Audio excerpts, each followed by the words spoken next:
Good evening and welcome to this meeting of the Middletown Township Board of Supervisors. Would everyone please stand and join us in the Pledge of Allegiance?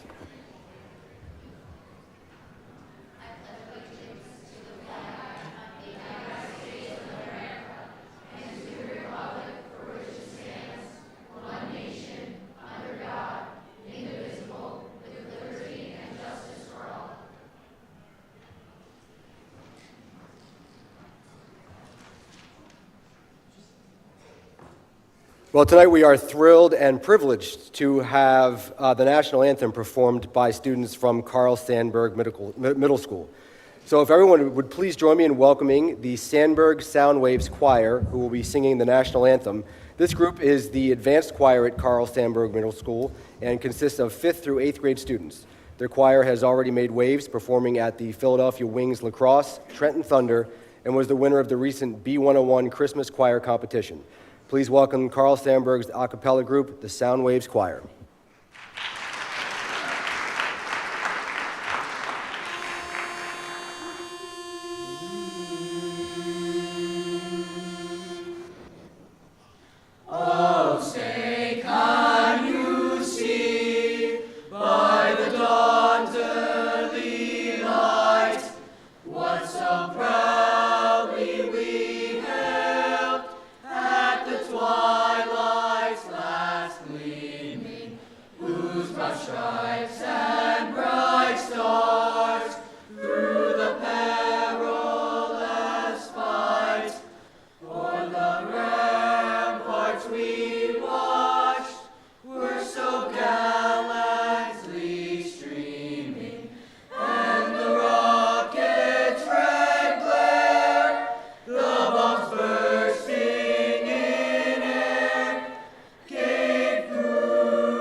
John Brown's boots are polished so fine.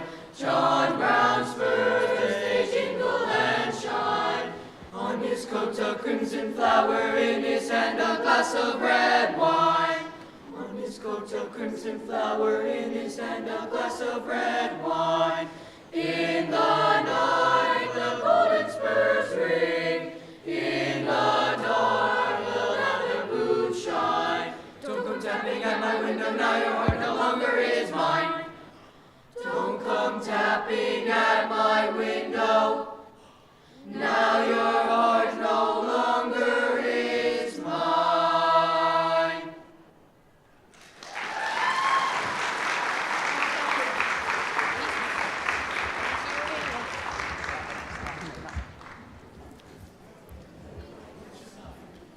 That was fantastic. Thank you very much.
Shut up.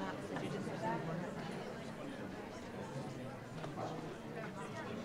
be in her sweater or something.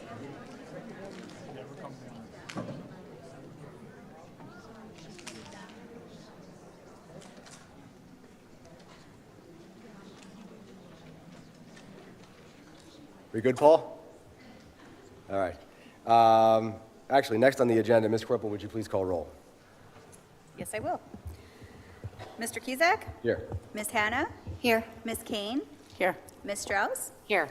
Also in attendance is Township Manager Ms. Tilly Cools, Assistant Township Manager Mr. Vala, Township Solicitor Mr. Esposito, Township Engineer Mr. Kessler, Chief of Police Joseph Bartarelli, Director of Building and Zoning Jim Ennis, Director of Parks and Rec Paul Capara, Director of Finance Laura Hucklebridge, Director of Public Works Eric Gardemeyer. Thank you, Ms. Corporal. Our next Board of Supervisors meeting will be Monday, May 12th, 2025 at 7 o'clock. Well, this is a big night here because we have some more recognitions. Next on the agenda, we have our recognition of two local youth basketball teams. The Middletown Township Board of Supervisors is very happy to acknowledge two local youth basketball teams from the Langhorne Athletic Association for their recent success at the Pennsylvania State Basketball Championships held on March 14th to 16th in State College. And these are the Langhorne Lady Rebels, who are fourth graders, and the Langhorne Spiders, who are eighth graders. So first, we would like to acknowledge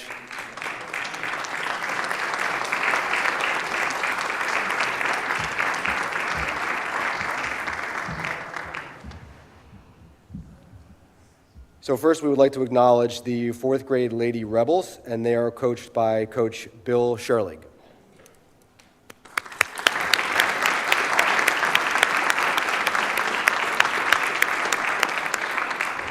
The Lady Rebels had an impressive run of 4 wins and 1 loss to earn a third-place finish in the top division. And next, why don't you guys come up we'd like to recognize the 8th grade Spiders, and they are coached by Jason Trespalacius.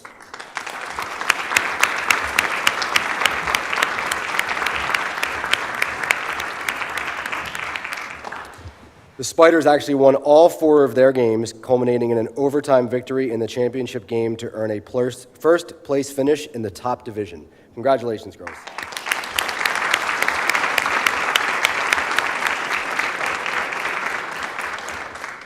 And if you guys hang out for 1 second, we have certificates for both of you, and we can take a picture with the board.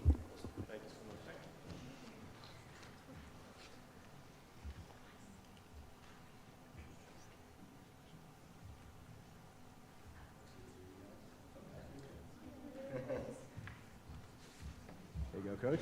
Congratulations. Thank you. All right. Congratulations. Thanks very much.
Testing, 1, 2, 3, testing.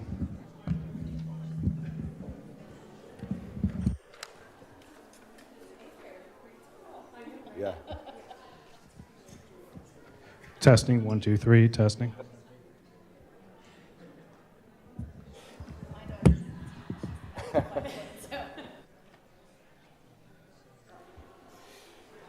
All right, more recognitions. This is really an impressive night. Next on the agenda, we have recognition of Natalie DeCrosta, Girl Scouts Award, Gold Award, troop number 21603. Natalie, the Girl Scout Gold Award is the highest achievement in Girl Scouting. Give me 1 second, we'll close the door. The Girl Scout Gold Award is the highest achievement in Girl Scouting. Gold Award Girl Scouts have shown remarkable dedication to improving their communities and the world by leading a team to effect measurable, lasting change.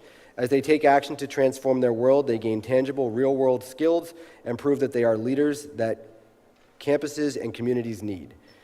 Natalie DeCrosta created a YouTube video on the benefits of rescuing cats and kittens rather than buying them. She also made 75 starter kits filled with items needed when adopting a kitten or cat. These kits were given to anyone who adopted their pet from a local cat rescue where Ms. DeCrosta volunteers weekly. Let's have a round of applause for Natalie DeCrosta.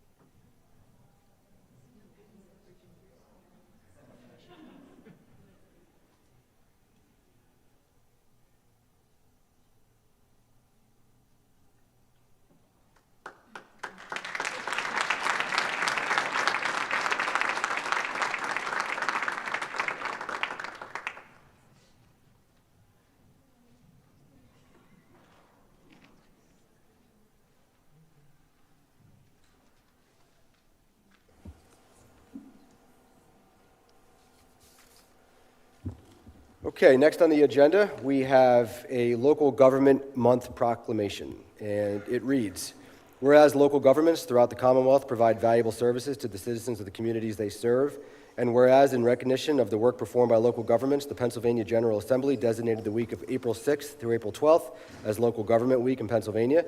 Whereas local government is often referred to as the level of government that is closest to the people, providing important citizen services such as law enforcement, public health and safety, recreational opportunities, and public works. And whereas many individuals, including employees of the township and numerous volunteers, participate in providing local government services to the residents and businesses in Middletown Township, and now therefore the Middletown Township Board of Supervisors proclaim that April 2025 is hereby designated as Local Government Month in Middletown Township, and be it therefore resolved that the Middletown Township Board of Supervisors will continue to work to promote civic education and engagement in an effort to educate citizens about their local government, strengthen the sense of community, and engage the next generation of local government employees and volunteers. And following up on that, we have a proclamation recognizing Autism Awareness Month. Ms. Hannah.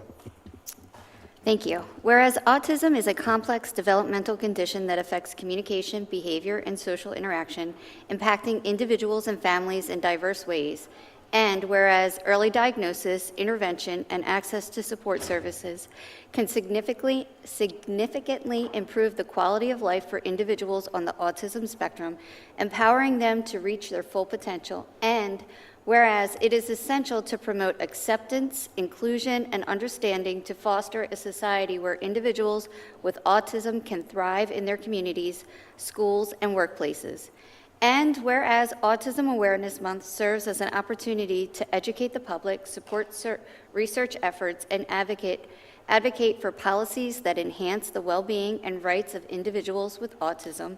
And whereas communities, organizations, and individuals are encouraged to participate in activities that raise awareness and show solidarity with the autism community, fostering a more inclusive and supportive world for all. And now be it therefore resolved that the Middletown Township Board of Supervisors proclaims April as Autism Awareness Month. Thank you, Ms. Hannah. Next on the agenda, we have an Earth Day, Arbor Day proclamation. Ms. Strauss. Thank you. A proclamation recognizing Earth Day and Arbor Day in Middletown Township. Whereas Earth Day, celebrated annually on April 22nd, and Arbor Day, observed on the last Friday of April, serve as reminders of our responsibility to protect and preserve our natural environment for current and future generations. And whereas trees play a vital role in maintaining ecological balance by improving air quality, conserving water, reducing soil erosion, providing habitat for wildlife, and combating climate change through carbon sequestration. And whereas communities, organizations, and individuals are encouraged to engage in activities such as tree planting, waste reduction, water conservation, and environmental education to promote sustainability and ecological stewardship. And whereas it is imperative that we foster an awareness of the interconnectedness between humanity and the natural world, inspiring action toward a healthier planet. Now be it therefore resolved that the Middletown Township Board of Supervisors hereby proclaim April 22nd, 2025 as Earth Day and Arbor Day in Middletown Township. I urge all citizens to participate in activities that support environmental sustainability, plant trees, and make conscientious choices to protect and preserve our planet for generations to come. And we really live this in Middletown, as evidenced by our next announcement. Well, right on the heels of that, I am pleased to announce that Middletown will be celebrating Earth Day on Saturday, April 26, 2025, and that'll be from 11 a.m. to 2 p.m. at Core Creek Park. So everyone, please come out and join us for Earth Day, Saturday, April 26th from 11 to 2, Core Creek Park. All right, and that brings us to the consent agenda items, and they are as follows. Item A, consideration of authorizing payment of the April 12, 2025 bills list in the amount of $1,249,799.24. B, consideration of approving the March 10, 2025 minutes of the public meeting of the Middletown Township Board of Supervisors. C, consideration of approving resolution number 25-09R, applying to the Department of Community and Economic Development, PA Small Water and Sewer Grant. And item D, consideration of approval of a stipulation of settlement of tax assessment appeal of Mixstone CO Cravco, Inc. for tax parcel number 22-057-043. Is there a motion? I move to approve the consent agenda as read. Thank you, Ms. Strauss. Is there a second? Second.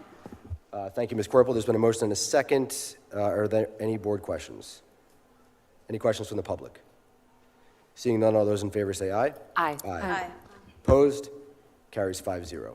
Next on the agenda, consideration of preliminary and final land development approval, Pereira, 2351 Big Oak Road, proposed contracting office with accessory warehouse and outside storage area in the M1 Light Manufacturing Zoning District, S/LD number 24-2. Yes, Mr. Murphy. Good evening. Thank you. Here tonight on behalf of Carl Pereira and Pereira Properties. As I think most of you know, Carl and his family have resided in Middletown for almost 40 years, and their business on Big Oak Road has been there for 35 years. What's being proposed tonight is to expand the business by building almost a mirror image, although slightly bigger, of their existing facility across Big Oak Road from their current location. That's pretty much it. It is... Mr. Murphy, you're very tall. Can you pull that up towards you a little? There we go. Chad will come out if we need you. Chad, we're getting feedback.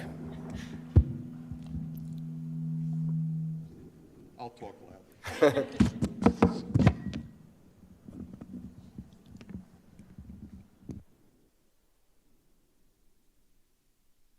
The only problem is, Murphy, they won't hear you at home.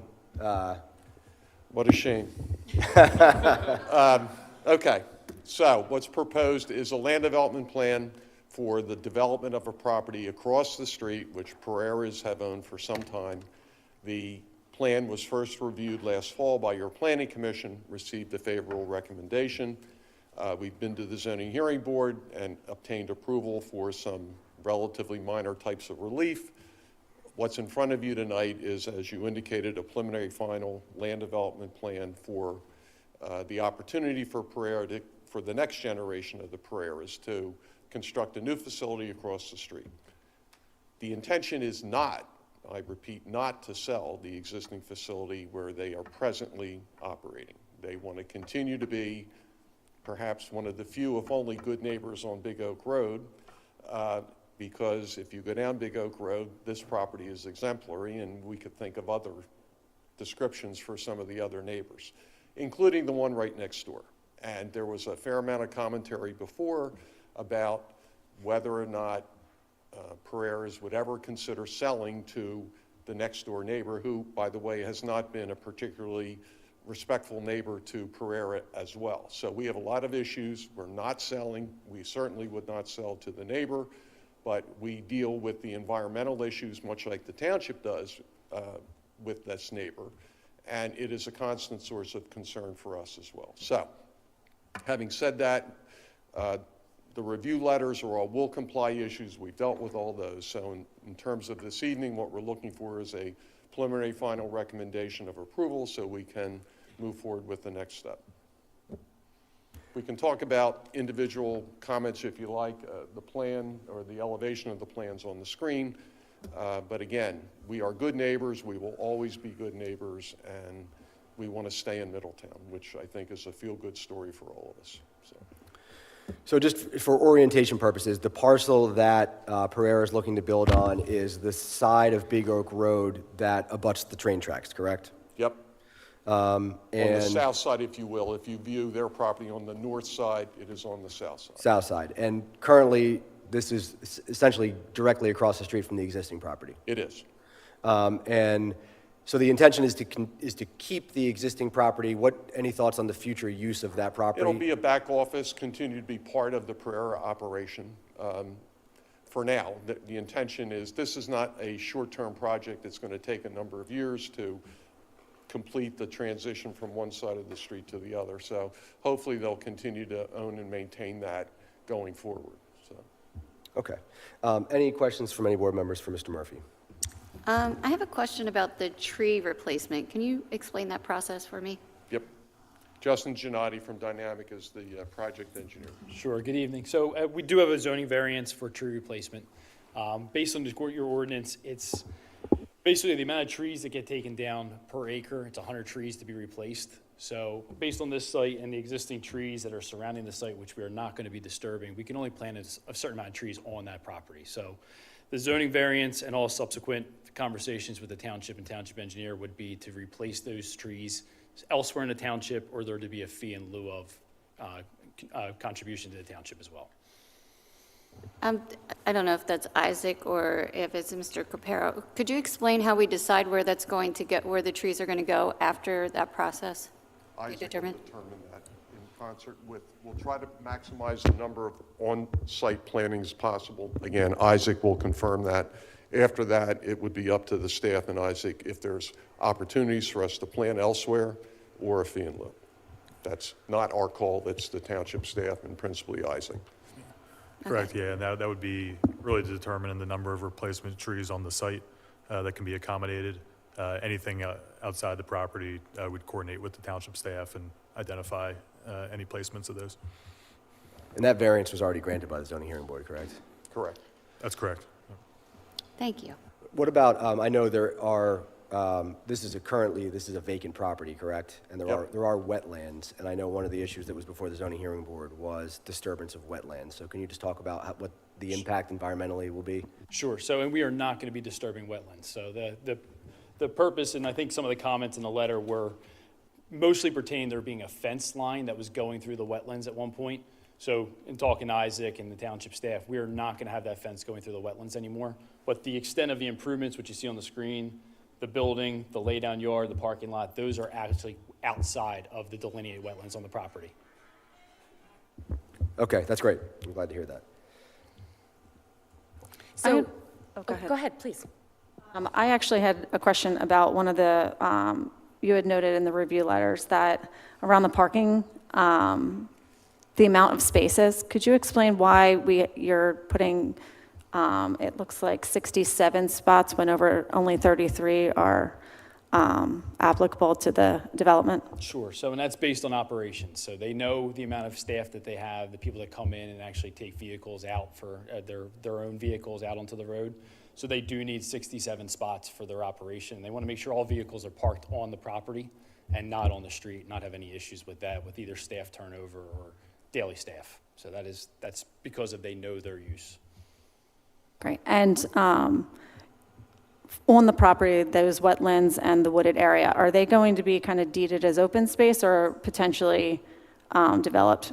No. So on a they will never- go-forward basis? They will never be developed, so they are protected wetlands. Okay. And a comment in the letter and something we're going to comply with is that the wetlands will be within a conservation easement. So they will be, the woodlands that you see on the plan and the associated wetlands within those woodlands will be preserved forever. Okay. Justin, if you can, it's not shown very well in this plan with the aerial, but where those wetlands are on the property? Sure, and I don't know, there's one other plan. I got you. So the wetlands on the plan, which you see, all the woodlands along the back of the property are going to stay, but the woodland line follows around the perimeter of the site all the way up to the road. So this area, basically confined with the railroad tracks, is a wetland, but everything outside of that area where we are disturbing and showing improvements is not a wetland. So the conservation easement will follow the perimeter of our site, essentially, which you see being developed.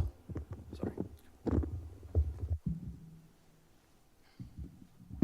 In the view you had before this, prior slide, you're on the train track side of Big Oak Road. Correct. So if I'm a resident on Apple Valley, what should I expect in terms of increased noise, truck traffic, anything like that?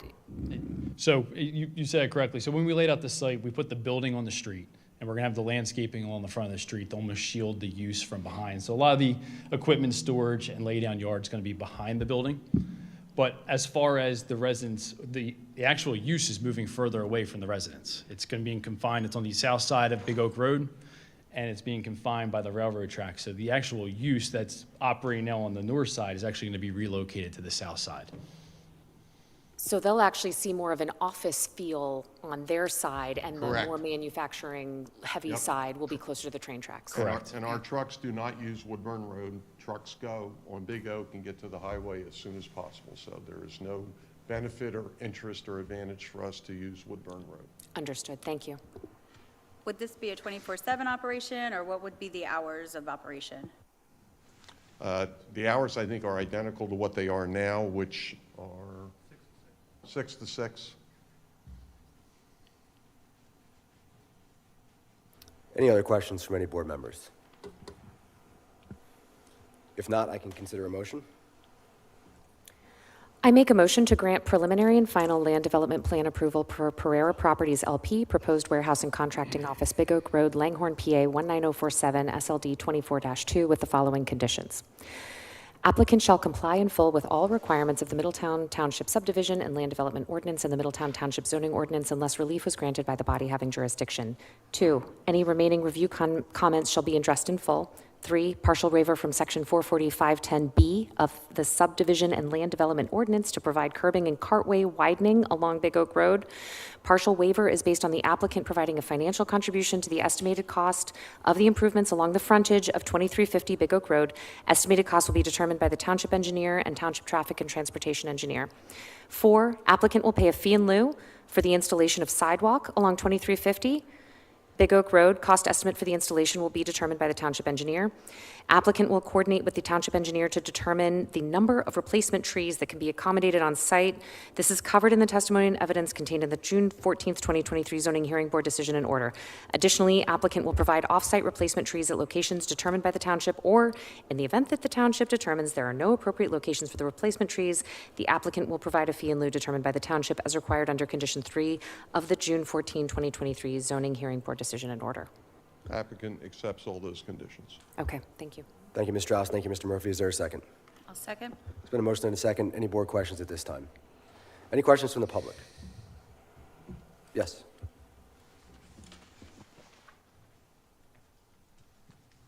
Hi, my name is Lauren LaRoe. I live at 18 Seckel Pear Road in Levittown. I am chair of Middletown's Environmental Advisory Council. We wrote a letter in regards to this property, but we were powerless to say what we wanted to say because they went to the zoning hearing board and got variances for the tree removal. I appreciate that you guys are gonna enforce that they plant these trees somewhere else, but like, according to what they're removing, they should be planting 400 trees. And the zoning board initially said they'd only have to plant 14, and I guess now it's 100. But it's still largely deficient for this area.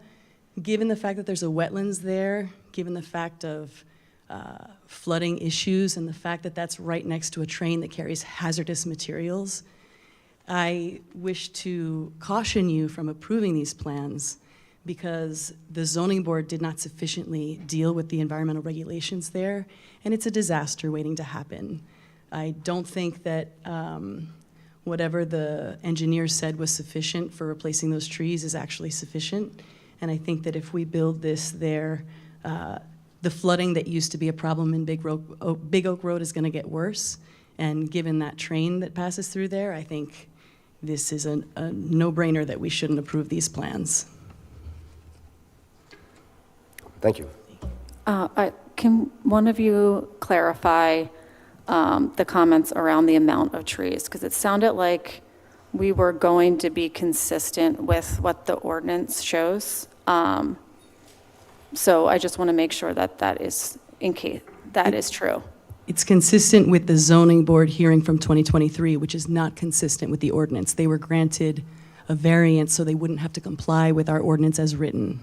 So what you're agreeing to, as far as the zoning goes, it's been changed. You're not agreeing to the original ordinance when you say that meeting on July 23rd. To clarify, the variance that was granted on June 14th, 2023, it read that it's to limit the number of replacement trees required for planting to those which can be reasonably accommodated on the property, whereas the planting of 411 replacement trees would otherwise be required. So they did get a reduction of the required number of trees with that variance, and that's what was described by the applicant. So they were granted a variance to reduce the amount that had to be replanted on site because 400 or whatever the number was not practical. But from what I understood, that there will be trees planted elsewhere in the township. Is there a number as to how many trees will be planted elsewhere in the township? I think you said 100, right? Yeah, that's what I just heard, Yeah. that we would work with the township to plant them elsewhere, that the property couldn't hold it because there's so many trees taken down, but we will plant them elsewhere, or a fee in lieu. So I guess clarification on what that fee in lieu is. Yeah, what I said 10 minutes ago is the relief we got, we're going to plant as many of those required trees as we can physically accommodate. So if you can plant 400, you'll plant 400. Yeah, whatever the number is, we will plant that number, and Isaac will determine the difference. If we can't accommodate them all on site, we'll either plant them off-site or pay a fee in lieu. Okay, so it looks like 411 are what would be taken down. I don't have the Is that right? zoning hearing board decision in Okay. front of me. That would have been the required amount without the variance. Yeah, I'm the not sure if you variance. have the variance amount. Do you have that available, the amount that was in the variance? I'm sure we Sorry, do. I don't have that in front of me.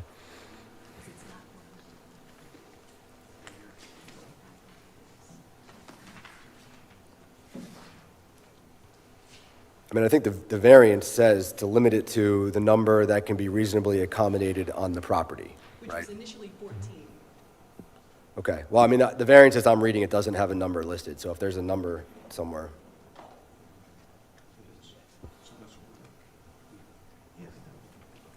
The variance itself specifically says any 100 replacement trees for every acre. So that's where it wasn't just 100 trees total. Right. But they're not removing 1 acre. They're removing 400 trees, so they have to replace 400 trees. Yes. They are replacing 400 in They said total, that right? in- 411. Subject to the relief of the zoning hearing board, that's all. Yes. But the zoning hearing board gave them relief and said they didn't have to comply with that ordinance. The variance is that they don't have to try to put 411 trees on that On property. that property. Correct. But they still have to plant 411 trees? That's my understanding. Yes. I don't think the variance says that. I read it as whatever they can't reasonably get on the property, that difference is going to be planted elsewhere in the township. Is that correct? That's what the relief in the zoning hearing board decision says, correct. Paragraph 4 says a variance to provide less than the required number of replacement trees on the site, correct. So, and the variance has already been granted by the Right. zoning hearing board. So to some extent, this is, I guess water under the bridge. But I think what I do have a question about is the comment Ms. LaRoe made with regard to stormwater and potential flooding. So I don't know if you can speak to that, or Mr. Kessler, if you can speak to that. We can certainly speak to that too. And if Justin wants to give you a little preview of what the design of the stormwater system on the site is, henceforth, there is no stormwater today, so I think Justin will confirm that what we're doing is going to dramatically improve it. Sure. So, and I'll start by saying we have our MPDS permit from PADEP, which certifies that all the improvements are going to be handled from both a rate, volume, and water quality perspective. So on the site, yes, we are taking down some trees and we are putting in a parking lot and a paved area, but there's going to be a really large infiltration basin located in the front of the site to control all stormwater runoff. And not to give an education to you guys that already know it, but the way stormwater works is you have to control the rate of runoff off of your property to the rate of runoff today or less than. And your ordinance requires a reduction in runoff. So the infiltration basin that's being proposed will reduce the amount of runoff coming off of that property today. So, and that's already been designed and reviewed by your township engineer and approved by PADEP as part of our MPDS permit. Mr. Kessler, can you confirm that? Yes, that's correct. And Mr. Murphy pointed out the current site has no management of stormwater. Not to say that the wooded area, manages some of that, but an actual stormwater management system would be able to, I would say, handle more of an influx of some kind as compared to the existing site that's there now. So we do see the improvements for the overall site by having an actual system on the property. Okay, thank you. Any other questions from the public? Yep, go ahead. Could I just request that the township review where they could put those 400 trees that won't fit on this property? It's my experience with the EAC and our tree planting measures that we struggle to find places to put trees. So if the township doesn't have a place to put these 400 trees that won't fit on these property, this building should not go forward. And it should be predicated on you finding that space for those 400 trees. Otherwise, it's like wishful thinking. Please be good stewards of our land. Thank you. Any other questions from the public? I have a question. Has there been any idea or planning of where these trees might go? Has that been discussed or reviewed Not at all? with us, at least not yet. Mr. Capero, do you guys have spaces where you're planning on putting trees? Yeah, we have a plan that's part of the plan set that shows suggested locations for street trees and other type of low profile plantings around the buildings. It's up to the staff to determine what the count is and then how and where and the cost of doing so if we can't physically accommodate them on-site or off-site. I understand that's what you're asking. I don't think the township has yet come to us and say, if you can only do 50 and the extra have to go to the township park or some other location. That has not been If I communicated can yet. interrupt, just to satisfy your question, this happens all the time. It's very typical that a development gets approved with this type of situation. Isaac will work with our team at the township building to identify where the trees can be planted. It's a big town. We have plenty of room to plant those trees. I was just asking to get clarification because I know they're trying to plant trees now and they've been trying to find spots. And I know that they have ideas of where they can go. I just wanted somebody to speak to that. I appreciate that. Thank you. Any other questions from the public? All right, so we have a motion and a second. I'm going to call for a vote. All those in favor say aye. Aye. Aye. Opposed? Carries 5-0. Thank you, Mr. Murphy. Thanks. Next on the agenda, we have consideration of preliminary and final land development approval for 580 Middletown Boulevard, TMP 22-057-056, 22-057-057, and 22-057-059 in the GB General Business District, SLD 25-2. Mr. Murphy again. Yep, good evening again. This one is really straightforward. What is proposed is the drawing of a single line of subdivision. Today, on the screen, you'll see outlined in yellow a series of 4 existing buildings. 3 look like they're on a single parcel, and then the 4th one is to the west by itself.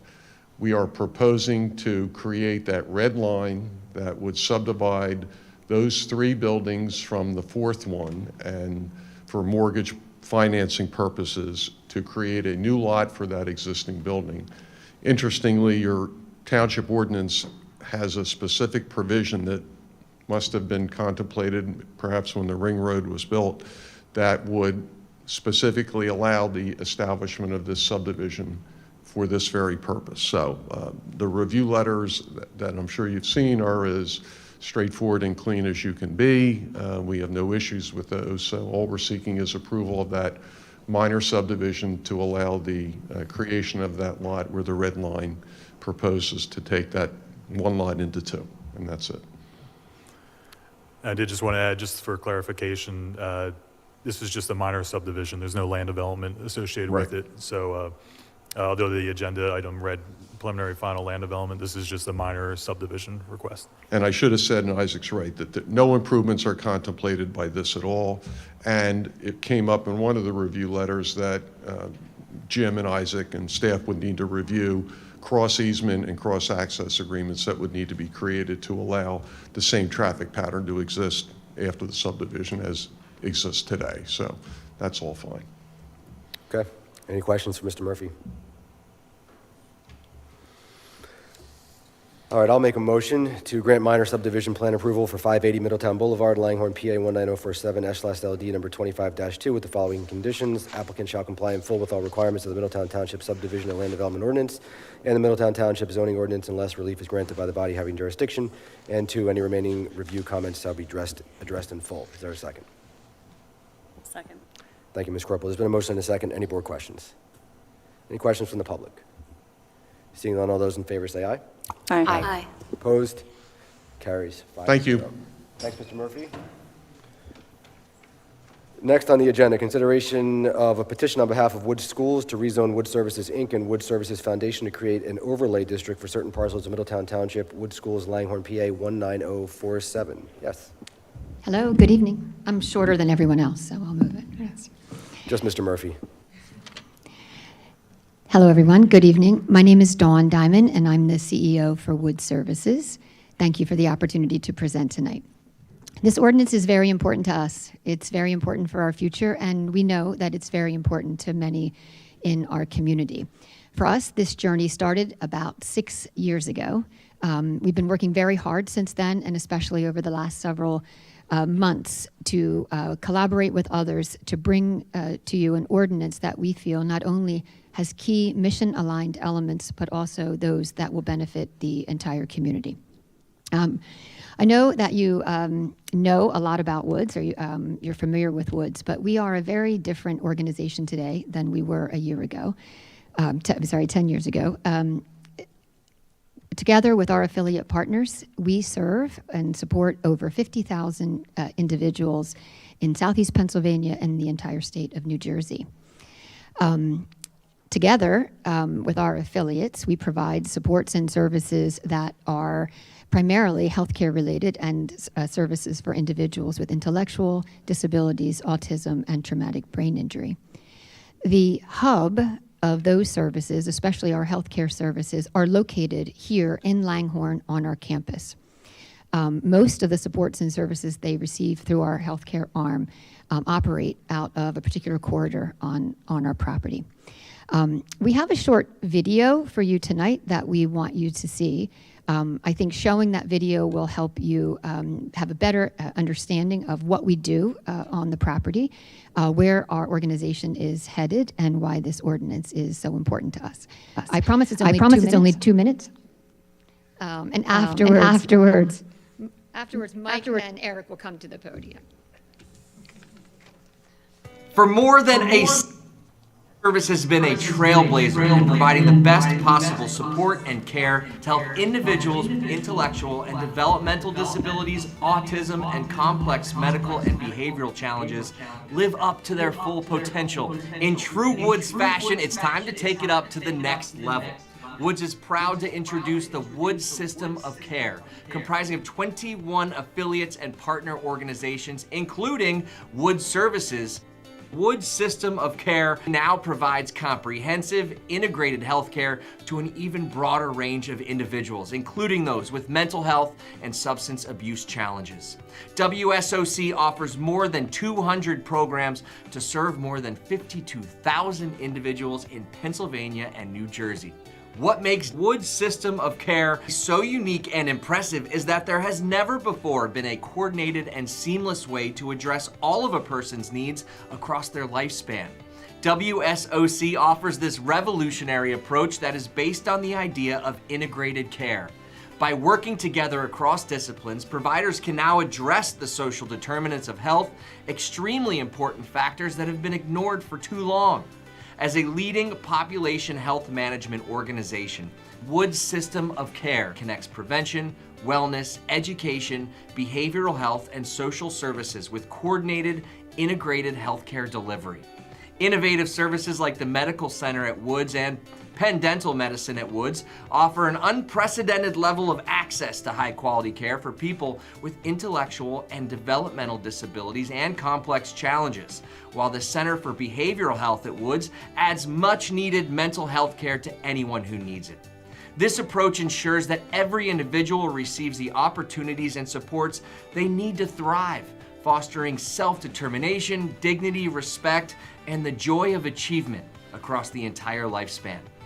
With over 800 combined years of experience, Wood's system of care brings a wealth of knowledge and a legacy of success, demonstrating an ability to adapt and thrive across generations.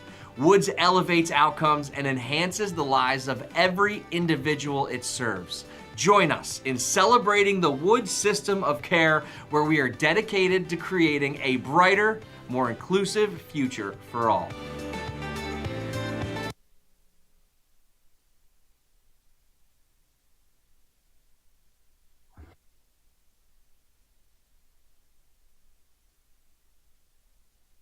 Allowing us to play that short video. I know many people, the Board of Supervisors and members of the public, are familiar with what Woods does, but I think that video speaks better than our team is going to be able to this evening, just to provide a brief snippet at the outset as to why we care so much about this ordinance that's pending before you for consideration.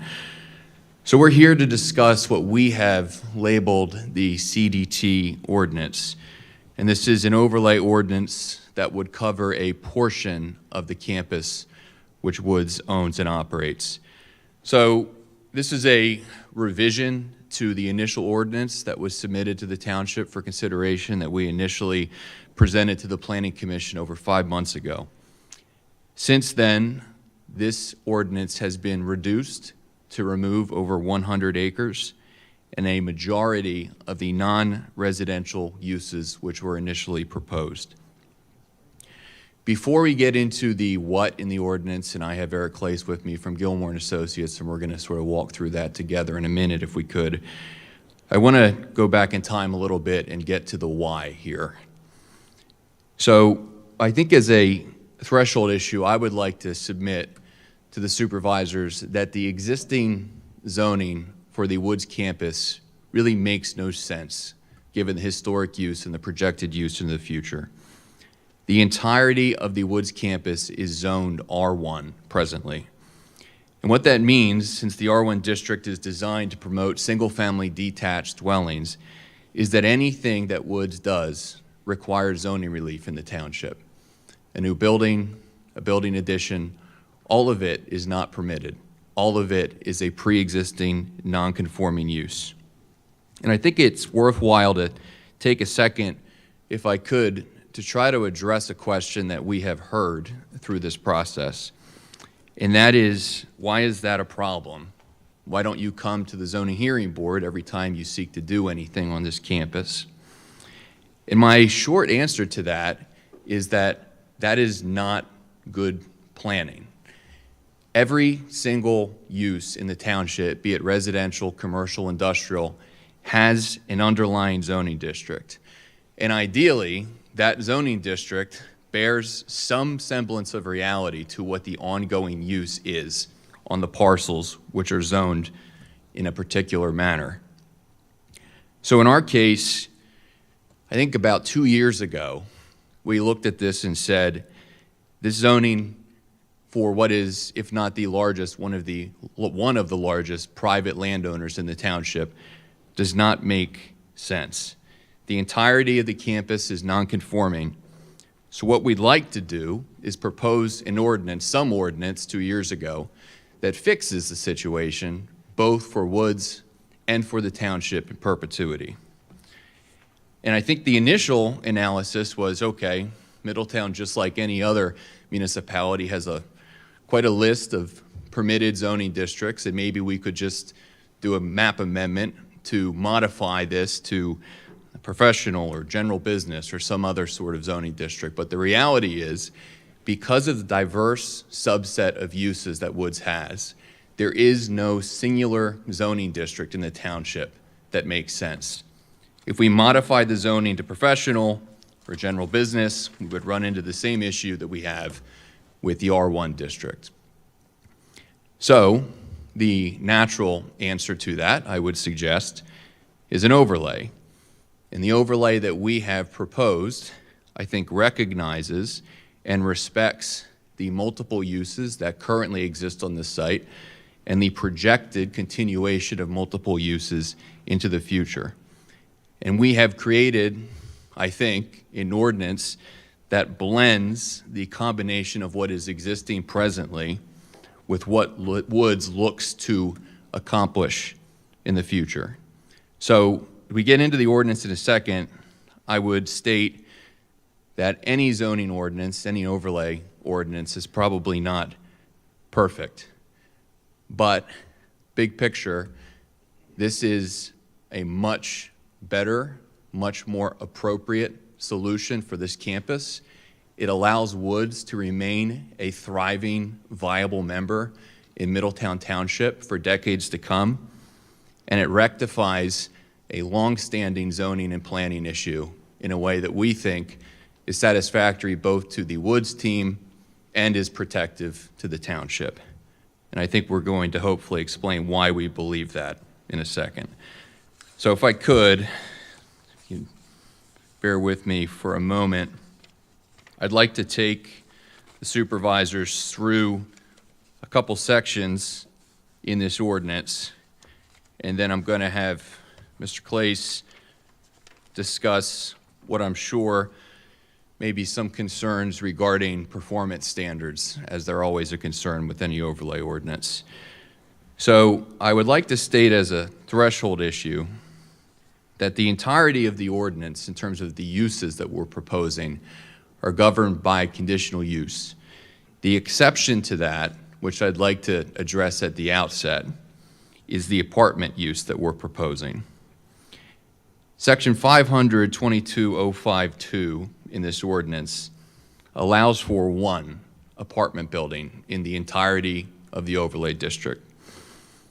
And we know where this apartment building would be located. First of all, it will be all attainable housing, which we know is an important directive at the township. It's an important issue for Woods. Woods discussed at the Planning Commission that the 42-unit portion of Phase 1 of the apartment building will have 9 units that are specifically earmarked to individuals with intellectual disabilities. This has been relocated, and I don't know, Eric, if you can point out maybe on the map, if you don't mind, in an area that I would suggest is internal, right there, to the Woods campus. That parcel is, I believe, 3.78 acres, and the supervisors may recall or may not recall, because we never came before you for consideration, there was a prior iteration of this proposed elsewhere on the campus in an area that is no longer covered by the overlay district. We had gone to the zoning hearing board, we did multiple nights of presentation. There was some concern, particularly given the height and the location adjacent to Tarranton and the proximity to the borough regarding traffic and building size, that might not be the ideal location. And while we believe that that was, in fact, a good location, we have acquiesced to those suggestions and we've relocated it internally. And why I'm pointing that out is this is the only portion of the overlay ordinance that Woods has developed and designed land development plans for. Most overlay ordinances, you have an ordinance that's drafted and submitted where a specific building or buildings are envisioned. Often they're submitted in tandem with the development application. In our case, the only thing we have that we're ready to submit is the apartment building.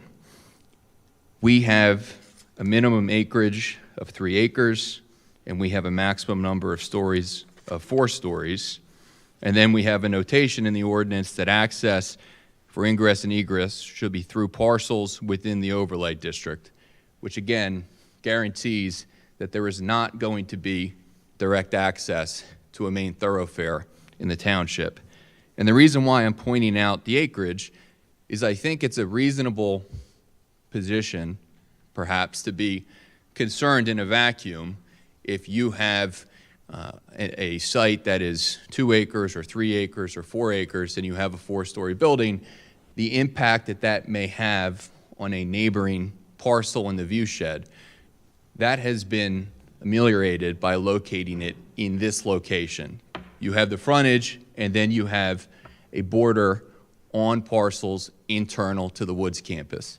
And as we discussed at the zoning hearing board when we presented, and as we discussed at the planning commission, this is going to be a building which, A, we think looks beautiful, will look beautiful, will be a good additive component to the Middletown Township residential lifestyle, but also something that is important both for members of the community and on the Woods end of things with the clients that could serve. Everything else in the ordinance is governed by conditional use. And I know everybody at the township, on the Board of Supervisors, the township consultants are aware what a conditional use is, but I think it's worth just reiterating this and specifically tying it to what I just said a minute ago with what we're proposing immediately. Sometimes, in my experience, with new ordinances, with overlay ordinances, you have very specific performance standards that are set within the ordinance, particularly with respect to things like natural resource protection, buffering, open space, etc. This is an ordinance that spans multiple parcels, all of which are adjacent to each other, internal to Woods campus, and only with one development that is immediately envisioned. We wanted to create an ordinance that was appropriate 5 years from now, 10 years from now, 15 years from now, which again was fitting for Woods' desires, but also had the flexibility to protect the township during any land development submission. So, other than the apartment, again, if there is a future development proposal that Woods submits to the township, in addition to going to the Planning Commission, in addition to coming to the supervisors for a typical land development, it will come before you as a conditional use. At that point, the supervisors, if there are any concerns about a particular use or the placement of a proposed building, can work with the Woods team to place safeguards on the development to allocate space for open space, buffering, etc. And we'll go through, and Eric will discuss particular sections and how that would impact things, but we did want to state that the conditional use component of this was intentional and provides that extra layer, I would suggest, of protection to the township. When you turn to page 3 in the ordinance, that covers the uses which would be added if this overlay were to pass. And I do think it's important to take a second to note what has been removed in this version of the ordinance from what we had proposed initially. In the initial ordinance, we had a bank, daycare, health and fitness, personal service shop, restaurant, mental health inpatient rehab facility, inn and residential boarding, nursing home, and small and specialty hospitals as uses which were allowed, in addition to an overall mixed use which was permitted. Those have all been removed. And what's left, and I'm going to go through these and then I'll turn it over to Eric, but I would suggest, and you will see, what is left specifically correlates almost entirely to existing uses that Woods is already operating on their campus. So, for example, business or professional office. This is existing. As I'm sure you know, there are a number of offices for professionals who support Woods and Woods' system of care on site. This campus location, which you may not know, supports 8 affiliates across 2 states. Many of these offices need some updating or potential expansion. This ordinance would permit what is already occurring to move forward through the conditional use process in a reasonable manner. Second, medical office uses, including medical, dental, physical rehabilitation, behavioral health facilities, and medical aesthetics without surgery. I think the video actually touched on this. You saw some of the dental services which Woods is offering. There are medical office spaces currently existing on campus. This is, in many instances, unfortunately, a situation which is at capacity. Woods needs to have the ability to continue to offer these services and expand in reasonable ways where necessary. This, again, is an existing use which is occurring on campus. One of the uses which is not existing, but I would suggest is small in scope and makes sense given who Woods is and what Woods does, is a pharmacy. And I think the potential impact of a pharmacy located internal to Woods campus is negligible to the township or any of its residents. The next item that is permitted via conditional use, which I think caused some confusion, so I want to take a second and note it, is a retail store with a maximum of 10,000 square feet of gross floor area within the entire CDT district. So again, big picture, 10,000 square feet across over 100 acres. But once again, this is a use which is already occurring on Woods' campus. Woods has 3 small businesses, Yellow Daffodil, which is a flower shop, Woods Wear, which is a print shop, and Common Grounds, which is a cafe. I think in the aggregate, it's about 6,500 square feet. So what we're discussing in the maximum scenario is an addition of around 3,500 square feet to permit retail stores on this campus. These stores help Woods clients learn job skills in a safe and supported environment. These are unfortunately presently in inadequate buildings. They need the ability, if necessary, to demolish one of those buildings and build a new building to offer these same or similar services. Once again, I hate to belabor the point, but I think it's important with this overlay. This is a pre-existing use that's non-conforming on campus. We have a new use, but again, like the pharmacy use, I would suggest has a limited impact, and that is a family guest house, which we have noted related to the mission and serving the needs of the institutional use, which is limited to no more than 10 rooms. So again, I think this is obviously Woods mission related. 250 families, Dawn noted at the Planning Commission, live far away from the campus. This is an option for housing for families who are coming to visit loved ones. It is low cost. It will be run by Woods. It has no impact whatsoever in a negative way on the township or any of Woods' neighbors.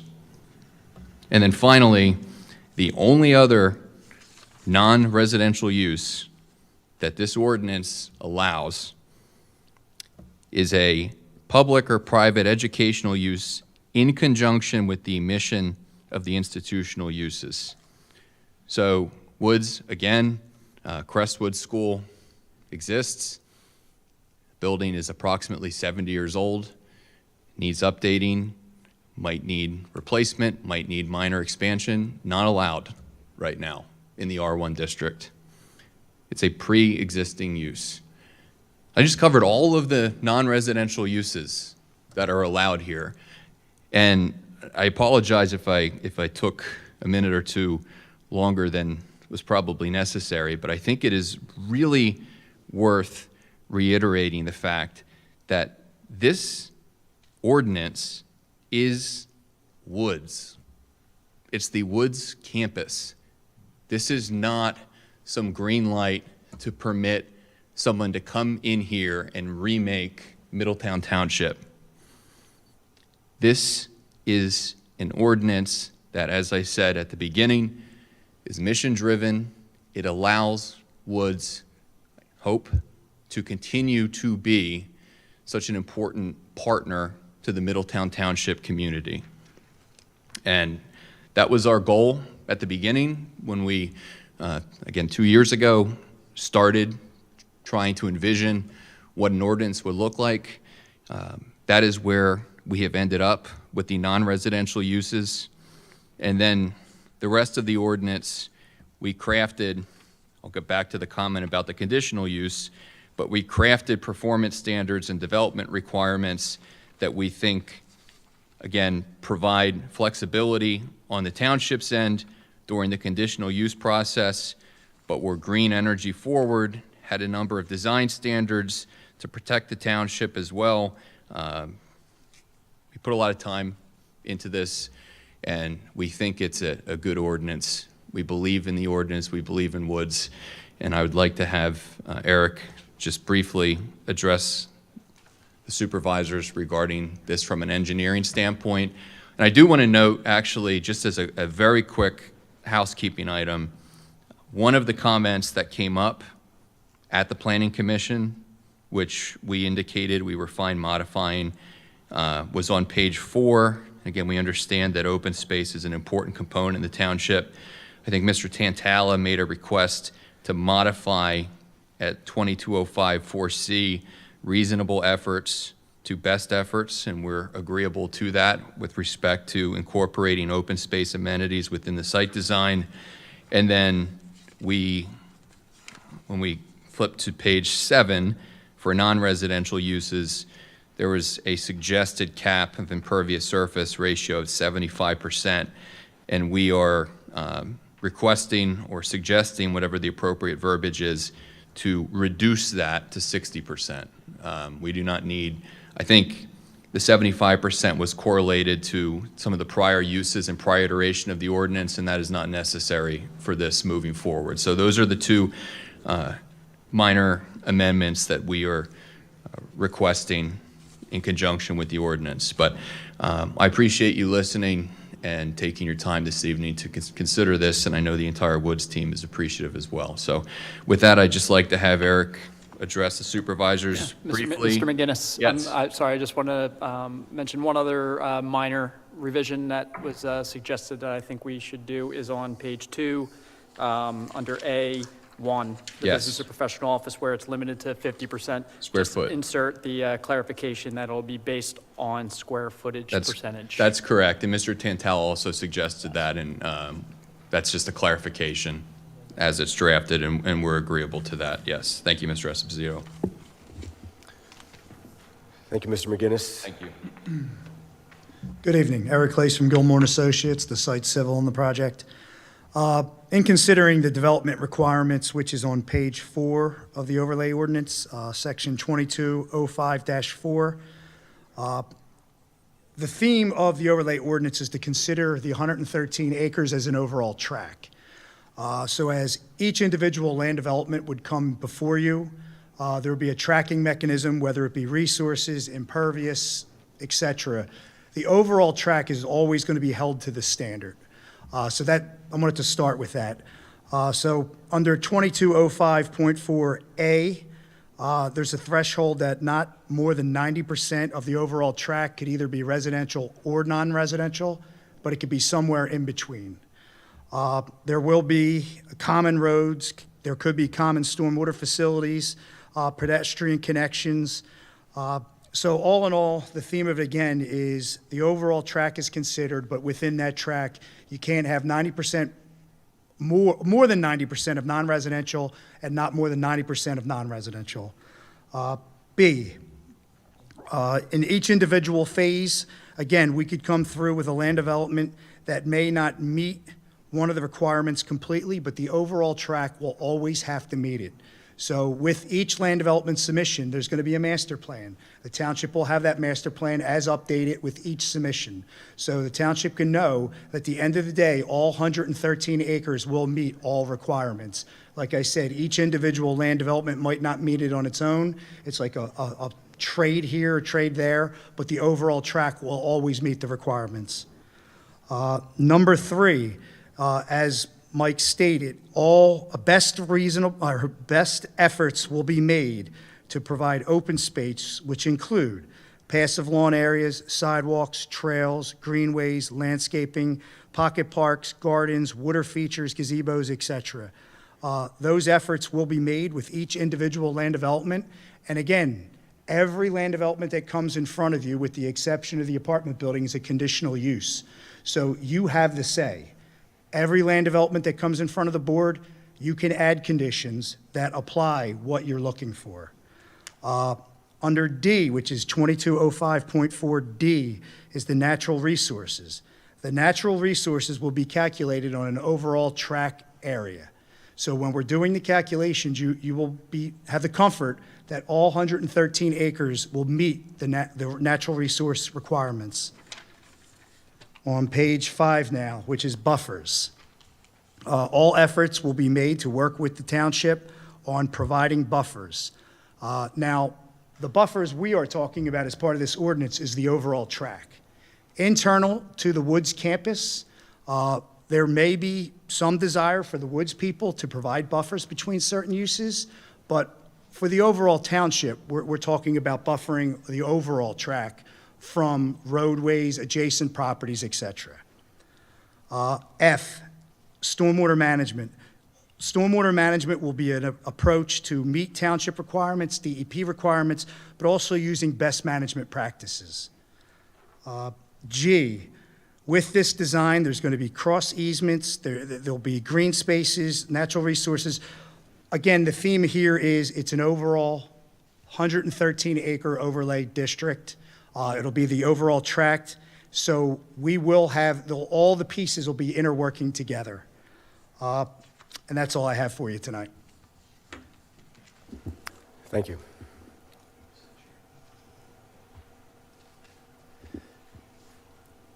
Anything further in regards to their formal presentation, Mr. McGinnis? No, that's it. We'd be happy to answer any questions the board has. Okay. Thank you. Questions from the board? I have a couple questions. You had said phase 1 of the apartments. Can you just walk me through that? I was looking at the review letters, and one of the review letters from the Bucks County Planning Commission was to reduce the amount of units from 75 downward.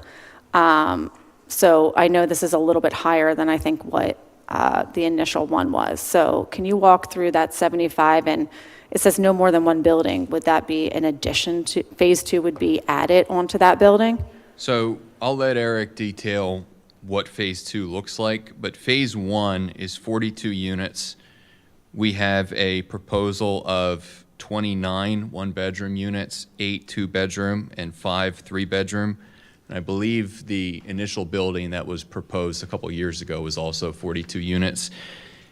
Phase 2 is going to be, we have projected 28, so a little less than the 75. Together it would be 70 units. And the split that we have now would be 16 one-bedroom, 8 two-bedroom, and 4 three-bedroom is the proposed breakdown of phase 2. And then, Eric, if you want to discuss what phase 2 would look like if it's built. I don't know that we have the Meadowbrook slide, but I think it basically would form a U, essentially. So the phase 2 would be connected to the phase 1 structure and would look almost like a U. And then walk me through, so one of the things I was concerned with, and it looked like the review letters were as well, is the max building height. Is that necessary, the 4 stories necessary for that building height? Yeah, we've looked at this, I think about 4 years ago when we initially submitted the application to zoning. And the design we have laid out here with our consulting team is very convinced that the 4-floor design is the most appropriate design. What I tried to hit at, understanding, even if it would be disingenuous to say I agreed with the concerns at the zoning hearing board which were expressed, but I understand the concerns at the zoning hearing board with the proximity to where that building was proposed. and its location vis-a-vis other residential properties.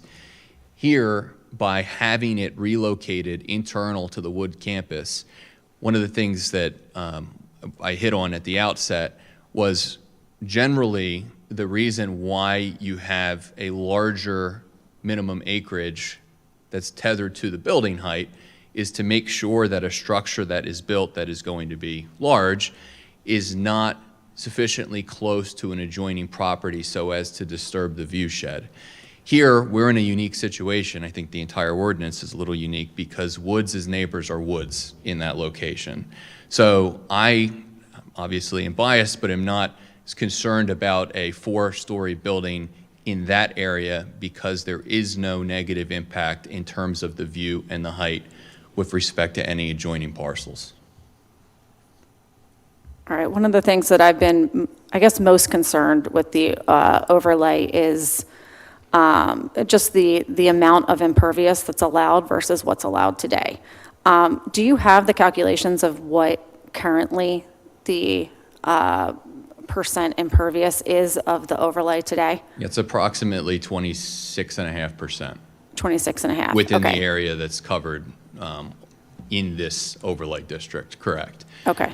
And why we thought it was appropriate to reduce the impervious surface percentage downward is when we were looking at the mixed-use development, because of the nature of that development, it necessitated, I think, a higher impervious surface percentage. Looking at your ordinance, I think, for example, the shopping center, the CS district is 60%. The M1 district, I believe, is 60%. A lot of the non-residential zoning districts are either 50 or 60%. So that's where I thought it made sense to reduce it from 75 to 60 because I think a concern was probably correct that 75 was a little bit much. But obviously, Woods values the green space as an amenity to its employees and to its clients. We're going to do everything we can to maximize green space, buffering, foliage, et cetera, on this property. But we put the maximum percentage in there to correlate to the other, what I would suggest are the other zoning districts in the township that envision non-residential. Okay. Now, in the review letters, there's a lot of impact studies that they talk through the natural resources protection standards, the transportation impact, and the fiscal impact. So can you walk us through why those aren't included yet? Well, we did submit impact studies, but the practical reality of that is a moving target with the overlay. And what I mean by that is in a theoretical world that we know is not occurring, if the result of this was to build, 5 new office buildings, that naturally has a different impact on the township than if there was a pharmacy and another medical office building that was constructed. Since there is no development that is proposed at this time with the ordinance, other than the apartment building, providing a traffic impact or a fiscal impact is entirely speculative. I wouldn't even know where to begin with something that is truly substantive. So what we're doing or what we're suggesting to do, and again, that's how it's related to the conditional use, is with each portion of the development that comes through, we are certainly happy to supplement and to provide specific facts and figures, economic, environmental, traffic impact for the township and the township staff and consultants to analyze. But at this point, since we do not have development proposed, that was something that we did submit, but we don't think substantively will be sufficient without supplementation at each phase of the development. Can you walk me through the reduction from the total overlay to just the 113, 137? Sure. Because one of the things that I guess concerns me is that we're removing the lands that are kind of most forested and most, applicable for open space preservation. So we can put it, if someone doesn't mind, it back on the screen. I would, if I can suggest, I think from the township's perspective, and Ms. Kane, I believe you're probably talking about the bottom right portion on the screen. Yep. So my position on that is to the township's benefit.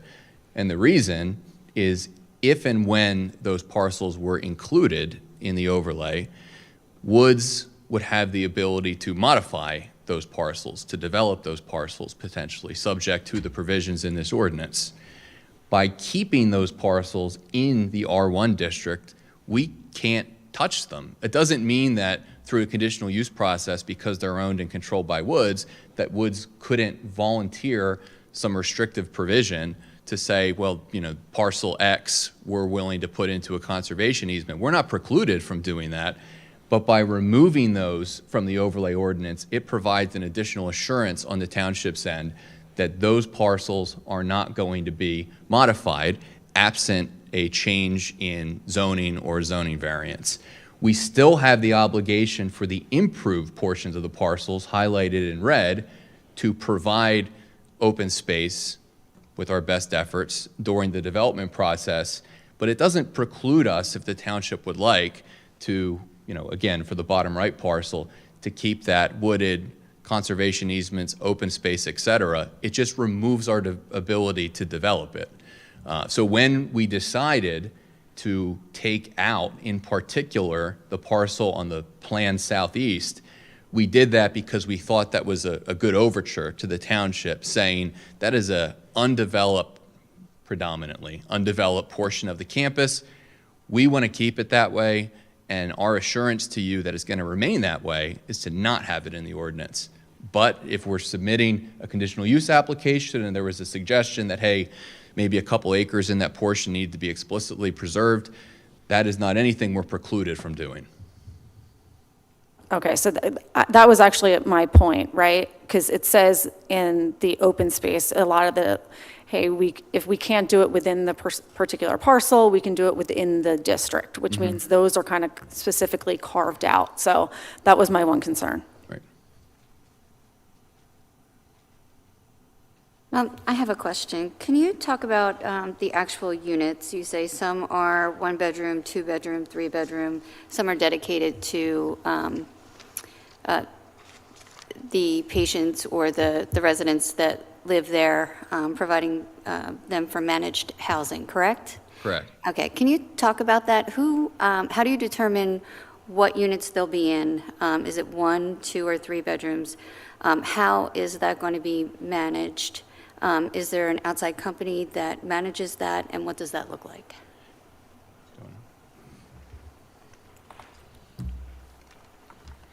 So through the PHFA process, we are required to use a third-party entity as a property manager.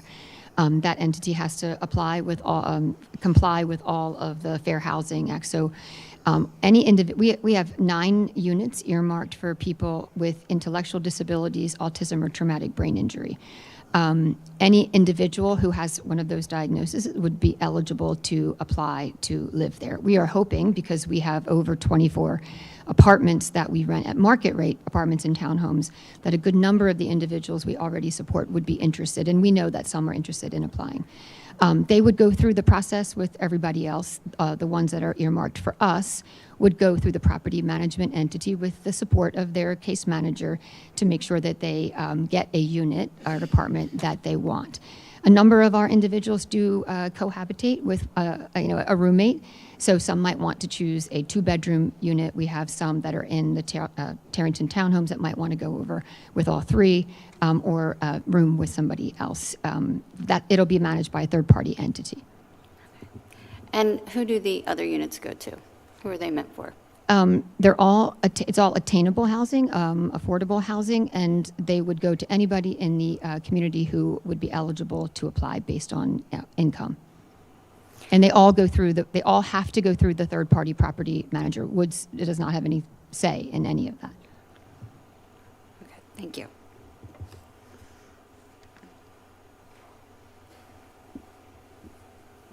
Other questions from the board? What I'm going to do this, before we get into a motion, I think it makes sense to take public comment now on this particular agenda item. So I'm going to ask if there are any members of the public.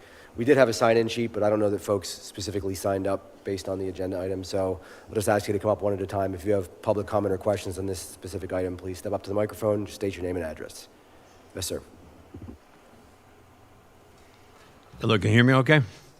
Joey Mack, 257 South Hawthorne Street, Langhorne, PA. I'm here to represent myself and two nice little girls, okay, who are from Langhorne community. And actually, for the last 30 years, we kind of got beat up in Langhorne by the bullies of Langhorne, okay? And I can tell that story in some time, about it. And by the way, and I just want for the record, I'm a national urban design expert, okay?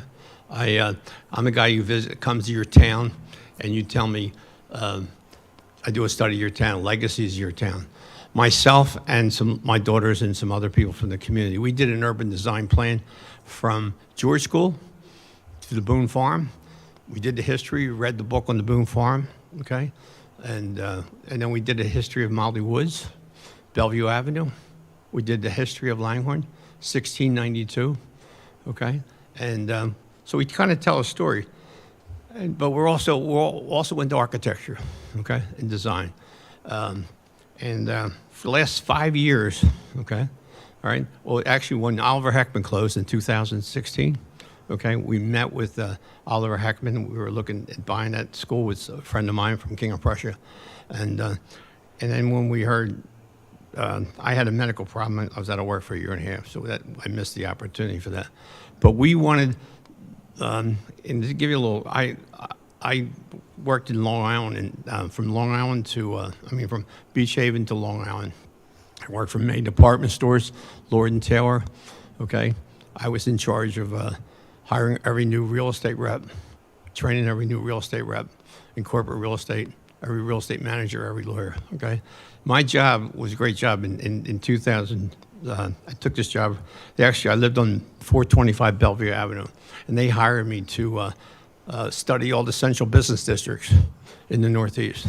I did 2 articles for the New York Times on the future of our central business districts. My boss was the CEO of Woolworths, okay? And we used to talk about how communities don't connect to their central business districts, with walkable, bike-rideable communities. When we did our study, too, when we did the study from George School, we took the time to look at your new multi-modal improvement program you did in each section, okay? I tell people, when you come to a community, the first thing we wanted to do from Bellevue Avenue in Langhorne was do walking paths to the shops at Flowers Mill, okay? In 1995, I came in here from Long Island, okay? And I noticed that property was for sale in the corner. And I called the real estate broker, and I got it on the agreement. Myself and my friends in the industry, I put the shops at Flowers Mill, they got 100%, okay? I also worked with Ernie Buell Field, okay, when that was here. And I worked with Disney. If you want to know about me, look up Disney Celebration. It's a playing community. I worked with Anheuser-Busch and Sesame Place. We wanted to relocate Sesame Place off of Route 1 behind the shops at Flowers Mill and put walking paths. You could walk from a 55 and over development to the village. We wanted to get them out of the Oxford Valley Mall, but again, we got crushed by some people from whatever, but I did get the shops at Flowers Mill in. But anyhow, I wanted to, when we do a project like this in urban design, we tell the histories of the community, okay? And like what Disney said, we look at the architecture. We wanted to design architecture on Bellevue Avenue, okay? Also Oliver Heckman, put the walking paths in, and then do a town square on the corner of Maple Avenue and Flowers Mill Road, okay? But we wanted to do it so the architecture is part of the historic community, and everybody gets a seat at the table, okay? I put together me and my daughter.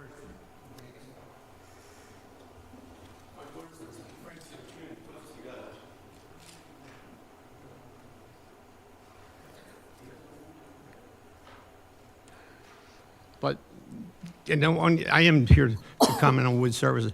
For the last 5 years, okay, this has been going on for 30 years. Last 5 years, every time we tried to call somebody from Langhorne, We tried to get a hold, we went to this, we called with service, we called Don Diamond's office, we called Simon Kilman's office, we went to Frank Farry's office. We never got one return phone call in 5 years, okay? All right? We never, when they hired, when we saw that they hired Kieran and Timberlake architects in Philadelphia in 2020, we finally called them. They called us back. They said, well, this isn't using this anymore. Because I'm the guy that I take Kieran and Timberlake, the landscape architects, and we design all the buildings. We go on Bellevue Avenue and, to the shops at Flowers Mill. But I'll be honest with you, this isn't the way to do it. The community should be involved. The kids should be involved. We wanted to include the high school students from Chamonix, from George School, and Holy Family University, and Cairn University, okay? We never had that opportunity. We got ignored by Dawn Diamond, Simon Kim, and I don't know what their problem is, okay? But if my granddaughter calls, you call them back, okay? Engage with them, okay? We went to Frank Farry's office. We got no return phone calls, okay? All right, I'm on record 5 years. We sent them certified letters too. We never got a phone call, okay? I grew up here, okay? My grandfather lived on one. He was an architect for the Archdiocese of Philly. He designed Pendle Borough Police Barracks. He designed the Lady Grace School and a lot of other stuff in Philadelphia. But I love architecture. I'm also a national retailer. I'm the guy that talks to all the tenants, okay? I had 2 great tenants for the area too. I picked the local tenants. I negotiate all the leases. So, example, Goodnose Corner in Langhorne, in Newtown. The Goodnoe family called me. I signed the agreement on July 5th. I broke ground on December 15th, the same year, okay? The community liked it. We engaged with all the community. They liked the architecture. They were all part of it, okay? We had a contest on the Irish pub. It had to be a really good-looking Irish pub. So, but we did that in 175 days because we know what we're doing. And, we wanted to be part of the solution. Read the 6 pages there, and it's unfortunate we never got again, I think I know what the problem is, but, again, we're getting ignored by the community. So that's all I got to say. Thanks. Thank you. Other public comment on this agenda item? Yes, ma'am. Oh. I'll get you next, Mr. Bruno. Fran Grouse. I've been following this for quite a long time. And I was at the Planning Commissioners meeting the other night. And I'm sure that you all know that all 5 of them unanimously turned us down. They're finding them to be deceitful and untrue in their statements. My biggest remark here is they're going to do 68 apartment buildings. 9 of them are going to be for Woods Services. The rest of them, which is 59 or so, they're going to rent to outsiders. So I don't understand why they need to build 68 apartments. If they're only going to have 9 for their people, why can't they build an apartment building with 10 and just house their own? Why are we bringing people in from maybe Philadelphia, wherever, to fill these? Because they're low income. So to qualify, their income has to be under a certain amount of money. I don't know that anybody in the neighborhood can qualify anybody in here, their children. They probably make just a little bit more than it takes to be qualified for those apartments. Along with that, those units that are not 59 or 60 units that are outsiders that are coming into our community, what is the chance that they might prey on those handicapped people over there? I think the other night the room was packed with the planning commissioner from everyone in the neighborhood who was against this. Unfortunately, those people didn't realize that from there it came here. That's why they're not here this evening. But as a whole, the community is really against this.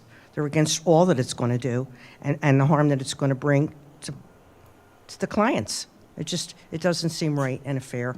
And the Planning Commission the other night did a phenomenal job of uncovering things that it's a shame that you didn't get to witness that, because it was really unbelievable how it went down. So I encourage you not to vote for this or let them have their way, because they want this overlay, and they're just going to continue to, the Planning Commission felt that they just wanted carte blanche, so to speak, so they could do whatever they wanted, whenever they wanted. So, thank you. Can you talk to about how the people are, I know you said an outside source was going to select the residents that would come in. Is there a certain amount of residents that have to be from Middletown?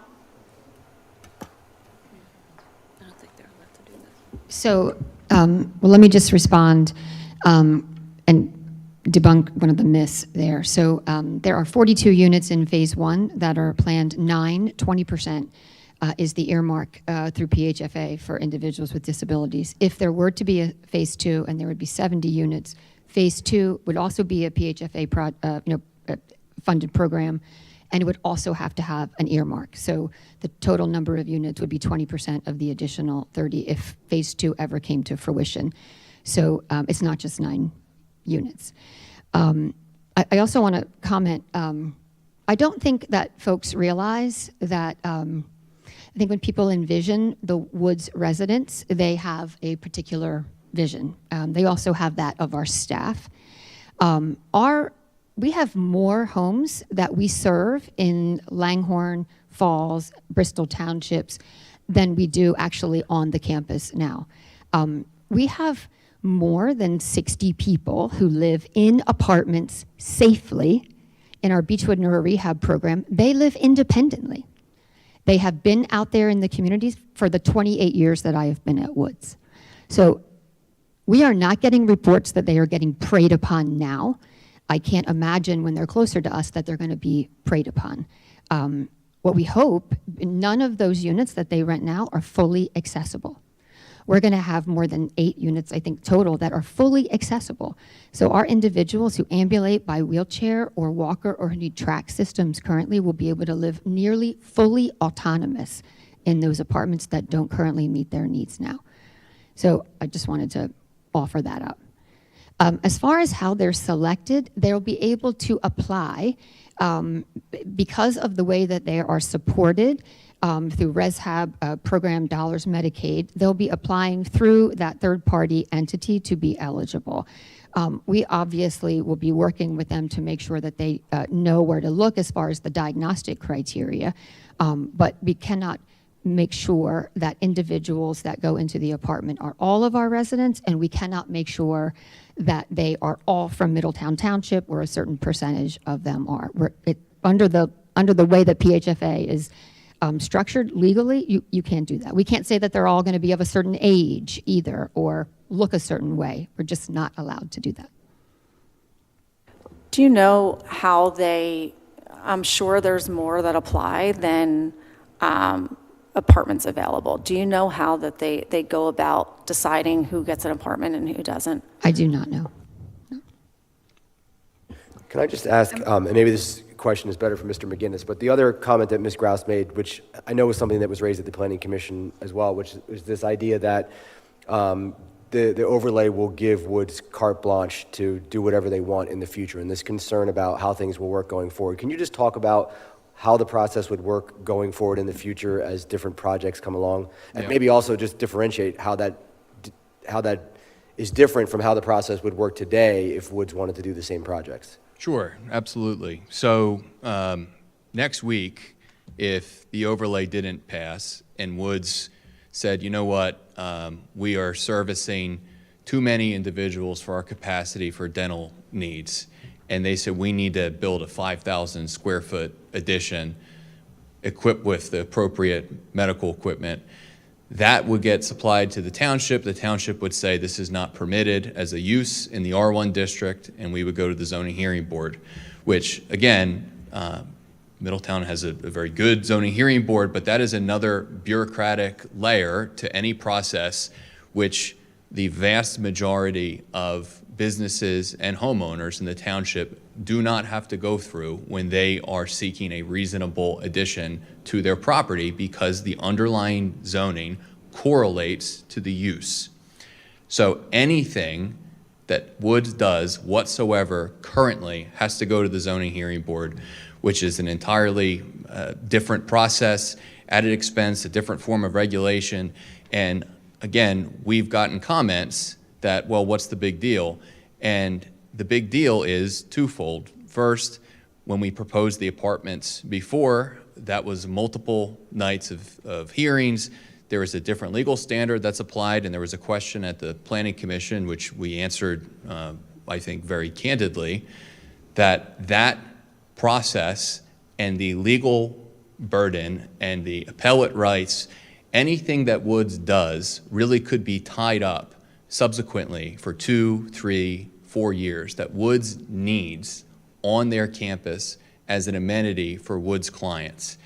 And I think the concern, Mr. Kizak, is if this ordinance passes, that Woods has free reign to do whatever it wants on its campus. And we've tried to address that in 2 ways. First of all, as we indicated in the outset, we have massively reduced the scope, both in terms of the location of the parcels and in terms of the uses, but we have kept everything via conditional use. So in that same example where there is a 5,000 square foot addition, we would have to submit that not only for land development, but through the conditional use process. We would submit it to the township, and Mr. Kessler and Mr. Esposito's teams would review it for conformance with the ordinance. They would issue review letters. We would have to come before the Planning Commission, who would make recommendations and suggest conditions. Then we would have to come before the supervisors, and not only would we have to do the things that every single land development application has to do, which is conform with the stormwater regulations and the other regulations that are promulgated in your subdivision and land development ordinance, but the supervisors and the township consultants would have the ability to place reasonable restrictions and conditions on each application. So maybe one building that is entirely to the interior of Woods campus might not need buffering from an adjacent parcel or 2 parcels that Woods owns, but maybe one building does need more buffering. And that is something where Mr. Kessler and Mr. Esposito and the board would look at it and say, we think in order to approve this, as I'm speaking as the township at this point, you need to add 50 trees. You need to modify your landscape plan. You need to do any number of things that we would agree to or have to agree to in order for that to be approved by the township. So there's an entire another layer of regulation with this that the township still has in terms of oversight. The only thing that's modified is we do not have to go to the zoning hearing board, but we are replacing it with providing additional oversight to the supervisors that the supervisors ordinarily would not have. And what I mean by that is if we were to receive a variance from the zoning hearing board for that same office use, for example, then we would submit our land development application. And not to use an example, but it was discussed earlier this evening with a different application. When the zoning hearing board grants relief, we would then submit preliminary final land development, and the supervisors may be constrained as to the conditions that they could place under the existing zoning regimen. If this is passed, it's true, we do not have to go to the zoning hearing board, but you, as the board, have another layer of rights and conditions that you could impose via the conditional use process that does not currently exist. Thank you, Mr. McGinnis. I appreciate that. All right. Any other public comments? Yeah, Mr. Bruno.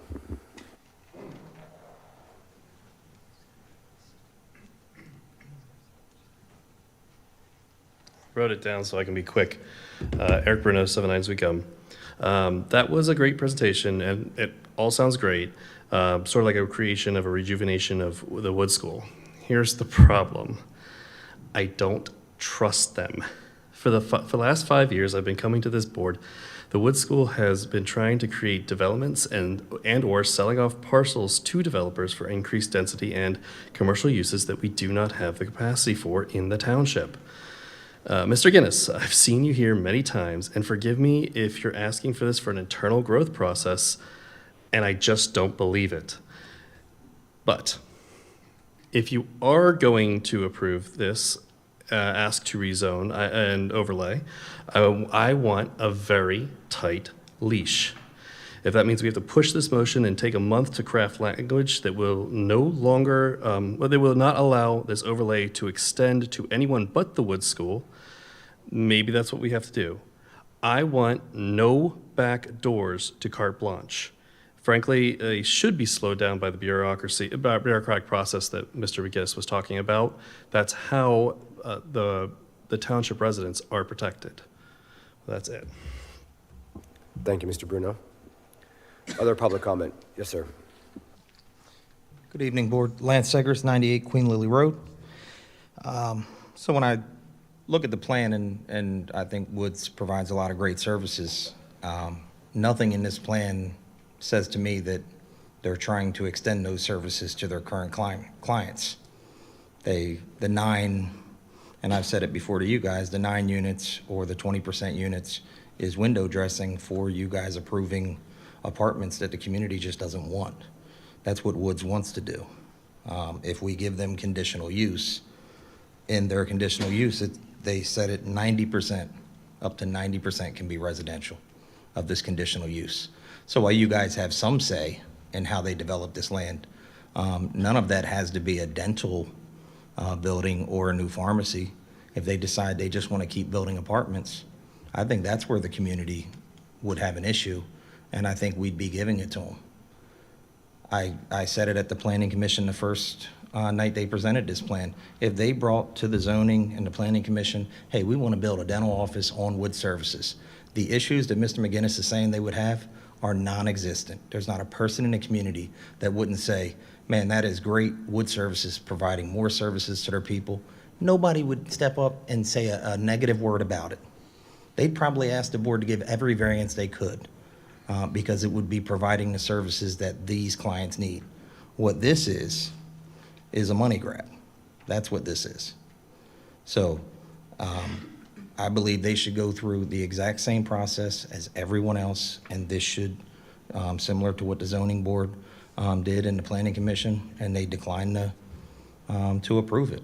And I think you guys should agree with the people that you guys set up in those boards to give you guys counsel. The other issue I have is, which is part of why I came here to speak tonight, part of these apartments, people are going to be going into our school district. So most recently at the school board, or one of the committee meetings for the school board, they did a 10-year capacity analysis. So to break it down pretty simple for you guys, I looked at student enrollment over the last 8 years, okay? And starting 2017 up until about 2021, the Chamonix School District averaged in total, K through 12, about 9,300 to 9,400 students. Over the last 4 years, that has jumped to around 98 to 9,900. That's a lot of jump in 4 years. I wonder why we jumped that high. Look at all the development, okay? That 10-year capacity study, while I think the individual that did that study did a really good job, they also left out a couple of developments or maybe just didn't know that they were approved that would have added even more to the numbers. And we have a really critical issue within the next 5 years in the Chamonix School District already. We don't even have to add any more people to our community, any more kids. We have a critical issue where we're going to have to reorganize our elementary and middle schools, where the high school are probably not going to have enough room for our high school kids. And this is at max capacity. We're talking classes that sometimes have 35 kids in a high school class. Our kindergarten class is 25 kids. I don't know if you guys are familiar with education, but the more the numbers go up, the less the education occurs in a classroom. We are overburdening our teachers already. So whether it's 10 units, whether it's 20 units, whether it's 100 units, Middletown, the Chamonix School District just can't take it. If Woods wants to add additional housing for their clients, then they should do that. And I think this board would probably listen to it, and I'd listen to it, because again, they would be servicing their clients. That's not what this is. So why are we giving them an overlay? That is somewhat of a carte blanche. Yeah, you guys have some oversight, but it is somewhat of a carte blanche. So I think it's disingenuous to say, hey, let's do this. So I don't see the benefit to Middletown Township or the citizens of Middletown Townships. I see all the benefits to Wood Services, which scares me, similar to some of the people that spoke up here. So thank you, board. One quick comment. Yeah, and I'm going to ask if somebody from Woods maybe can address some of those comments as well, because I think this is another thing that we've heard throughout this process, which is this idea that what is really happening here is just Woods heading down a path of just converting to more and more residential or divesting itself of property. And this has nothing to do with the long-term sustainability of the Woods mission. This is all about them being able to make more money to use their land in other ways. And I know there's been a lot of talk about the change in their model of care, model of service. So I don't know if you can answer that, or maybe somebody from Woods can address that. I can answer part of that, and then maybe it can be supplemented. One item that was discussed is apartments, plural. The ordinance is one apartment. So the original iteration of the ordinance as it was proposed had the apartment use coupled with the other uses. We modified that in the current ordinance, which is pending before you. So if that is a real concern, that concern has been addressed. I will also note the comment that, or the suggestion, which is a common suggestion, that Woods should follow the same process that everyone else in the township follows. And my retort to that is why we're here. We're requesting this so that we can follow the same process that 90% of businesses or residential homeowners follow when they want to do something on their property. What Woods has right now is the extreme anomaly, not the current situation. This ordinance would allow us to go through the process the same way that 90% of the other property owners in the township do already. But to the last question, and I welcome anyone on Woods' end to supplement this, R1 permits housing already on this property. And one of the things that I commented last week at the Planning Commission is, despite some concerns or comments to the contrary, we have tried to be incredibly transparent throughout this process. So when we came to the Planning Commission with the prior iteration of the ordinance, we brought the entity that we were selling the 20-acre parcel across from Flowers Mill to, and disclosed to the township in advance of that ordinance being considered what our plans were, instead of asking the township to consider an ordinance and then a couple months after the ordinance passed, theoretically, unveil a large development project without disclosing that, both to the township and to the members of the public. So I think we have been incredibly transparent. Woods has been in Middletown for, I think, 100 years. Woods wants to stay in Middletown. Woods, and again, I'm sure many of the members of the Woods team would be happy to answer any of those questions if the board has it, but this ordinance is the exact opposite of what the concern is. This ordinance is a shot in the arm in a positive direction to allow Woods to continue to thrive, grow, and be viable here. It is not the opposite of that. Woods could turn and sell their entire campus tomorrow to somebody to build single-family detached dwellings over the entire 237 odd acres that Woods controls. This is an ordinance that is Woods related. I challenge anybody to go through the non-residential uses list and say that somehow this is a commercially driven, financially driven ordinance at this point. The uses are directly in furtherance of Woods' mission. This ordinance, if it passes, has very little incentive or attraction to a third-party developer. This is Woods' mission-related uses that, if passed, will allow Woods to continue to be relevant, thrive, and grow in the township. Thank you, Mr. McGinnis. All right, other public comment? Ms. LaRoe? Hi, Lauren LaRoe, 18 Cycle Pair. So I appreciate, what Woods is trying to do here, and, it's really sad that the government has cut all of their funding, so now they have to sell off parcels of land to make ends meet. I think this is a tragedy all around. But unfortunately, the original plans that they submitted in December were 220 acres, and yes, they disclosed that they wanted to, could we have the map up again? They disclosed that they were gonna, take 20 acres of protected woodlands and just completely shear it and put up an apartment complex with another Amazon food store. And they wouldn't tell the Planning Commission why they needed to do the whole overlay. And it required the EAC to disclose that.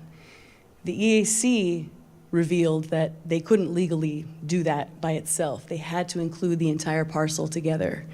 The EAC rejects this current revision because it still does the same thing. It's still 113 acres. And if you look over here, this is a delineated wetland according to the National Wetlands Survey, and there's another wetlands right here. So according to the National Wetlands Overlay, there is a wetlands right here, and there's another wetlands right here. And there's also woods around this wetlands. The apartment buildings that they want to build here, why can't they just build that there? Why do they need to have this whole tract? And they keep bragging about how the whole tract is going to comply with our ordinance. However, by diluting the size of these properties to 113 acres, our natural protections are no longer protecting. So they're still diluting our resources. They're still diluting our ability to protect these lands. And that's why we shouldn't allow this to happen. What happens when, the apartments that they're going to build here, when the money that they get from that runs out? These plans are unsustainable. It might be, a shot in the arm right now, but then they're going to come back. They need to build more. They need to build more. They need to build more. They need to sell off another parcel of land to another developer so that they can have the funding to do this, this, and this. What happens when woods is no longer sustainable in Langhorne and they have to sell their property completely to some business that already has a stake in the overlay district? And then we get our little celebration of our own in Middletown, where we don't have a say because that developer is going to have control. And it's up to the developer to share what the deed restrictions are. It's up to the developer to share what else is going on in the overlay district. It takes away your oversight. We have enough trouble with the zoning board granting variances that put you in a bind that say, I know this isn't good for the township, but I legally can't say no because they'll take me to court and I'll have to spend more money fighting it in court. This is your opportunity to nip it in the bud and prevent the zoning board from taking your power away and from taking your ability to oversee the ordinances and make sure that they get fulfilled the way they should be fulfilled. I wish that, Woods had another alternative, but I don't think this is the solution we want it to be. And I think it's just going to become a problem for the township. It's going to set a precedent. What's going to stop Sesame Place from wanting to make their overlay district? What's going to stop St. Mary's Hospital from wanting to make their overlay district?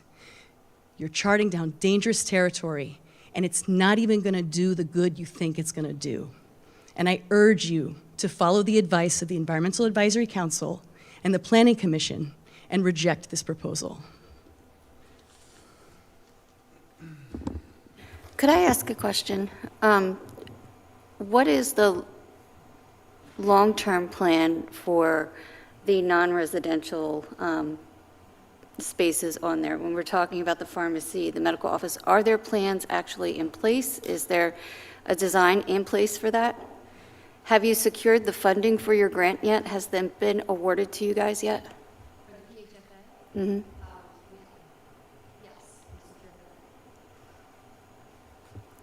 Okay.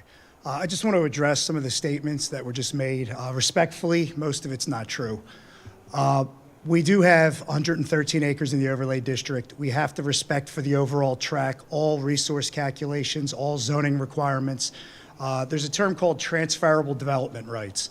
All we're asking for is if in one particular location, if you go over a little bit on tree disturbance, you have to then pick another section of the Woods campus and overprotect. That's why I keep going back to the overall 113 acres. When you're looking at the overall overlay district, which is the 113 acres, we cannot violate the ordinance and just start willy-nilly picking things and disturbing items. Wetlands was suggested. We can't disturb wetlands by ordinance. So that's not a truthful statement. So I just wanted to clear up some of the statements that were made. This isn't an ordinance that allows Woods to do whatever they want. It's an ordinance that creates an overlay district that matches what they do today, but gives them some leeway that when they come in front of you, if they want to develop a certain area and there just happens to be a little bit more trees in that location, they have to overprotect in another. That's as simple as it is. And just one really other quick comment. The fact that Woods does not have another land development plan set designed for the non-residential use, I think just buttresses our argument this evening, which is what this ordinance is predominantly is codifying the existing reality on these parcels with providing us the ability to expand reasonably and with oversight from the supervisors, not the zoning hearing board, if we need it in the future. That's all. Yeah, I think the one thing that I am still struggling with, and I see where you're coming from, right? Giving more control to the Board of Supervisors, but it may not be us, right? It may not be these professionals. It may not be someone that has the same sense of open space and preservation that we have. That's my biggest concern. I wish in the ordinance there was more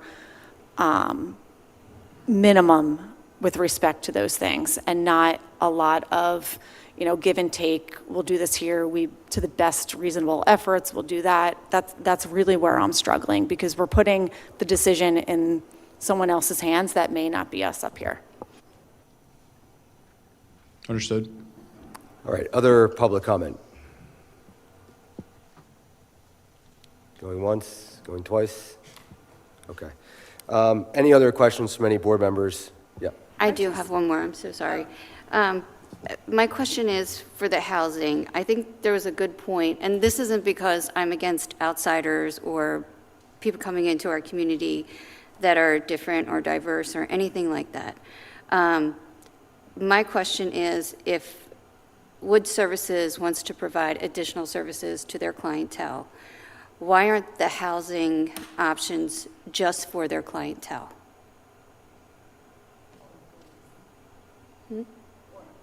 Or employees? Like, why isn't it just that? Sorry. There was a version of that question, I think, that came up at the first Planning Commission meeting, and back in, I think it was November. I don't think the Woods team views it as an either or. So, first of all, with the PHFA funding, there's not an ability to do that and have it be attainable housing. So that's one item legally. But secondly, I think that's presuming that Woods' only initiative is solely related to its residents, or that the attainable housing cause in and of itself is not something that Woods cares about. And I can state that we've had a number of conversations over the years about that. And the Woods leadership team, who is here this evening, if I had a Bible, I would swear on it, is insistent. They are mission driven, not just with respect to their own residents, but because they believe in the mission of attainable housing. It came up with the first iteration of the ordinance because we had talked about attainable housing at the zoning hearing board before, and the Planning Commission, I think, asked a fair question, which was, okay, well, you say you're supportive of this, how come it's not drafted that way in the ordinance? So when we revised the ordinance, one of the items that we put explicitly with the apartment building was the attainable housing component. And that's not just because Woods cares about earmarking the 9 units for its residents with intellectual disabilities. They care very much about that. But broadly speaking, the Woods team sees a dire need for attainable housing in our community. So I would suggest that the apartment building that we're discussing presents a very positive, unique proposition to coalesce a need for the Woods residents specifically with a need in our community generally. I don't think it's an either or on Woods' end. This was an opportunity to marry both together. Okay, I have one more question. How do I want to phrase this?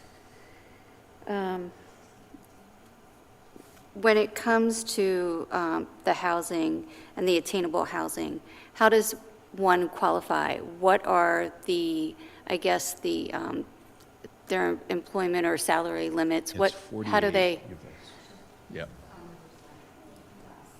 I don't have my notes here in front of me, but in general, a single person looking to apply for a one-bedroom would need to earn approximately $48,200 a year in order to be eligible for a one-bedroom. For a two-bedroom, and it's the dollar amount is also based on household size. So, for example, for a two-bedroom, a single parent raising one child looking to apply for a two-bedroom would need to earn $55,000 and change in order to qualify. And the number changes based on household size and obviously the number of bedrooms. Is that helpful? Yes, thank you. So that's like making $25 an hour. It's approximately 24 to 20. Yeah, we said that we were at the Planning Commission. We wanted to comment. 48,000. This is around the salaries of our first-year teachers in the district. It's a lot of are people home health in our professionals, community, and that's who's moving in, right? So. Yeah, I think there was somebody that suggested that this would be low income and, we'd be getting people from other areas. But the truth is, there are a lot of people in our area that need housing that are making that income and would benefit probably from. Yeah, so, and the term low income is relative. And it just so happens that the median income in Bucks County is higher than, average. If it was a different county, a different community, might be different. But that's it's 40. Yeah, 48,200. And do they need? More or less. Or less. Yes, you can't earn more than that. Yeah. And do they have to requalify on an annual basis, or once they're in, they're in? I don't know the answer to that. I don't think so, no. But I don't know, so I would just be speculating. And I guess my last question on that, just to, so that's the maximum income that would qualify them. Do they have to have income, or could they not have income? They have to have income, yes. They can't be rent burdened. I don't know the term for that, but they have to have income. Yes. One question from me, I think it's for Mr. McGinnis. The property right now, the parcel is zoned entirely R1. Is that correct? Yes. What bars Woods from selling the entire property tomorrow to Toll Brothers? Nothing. Thank you.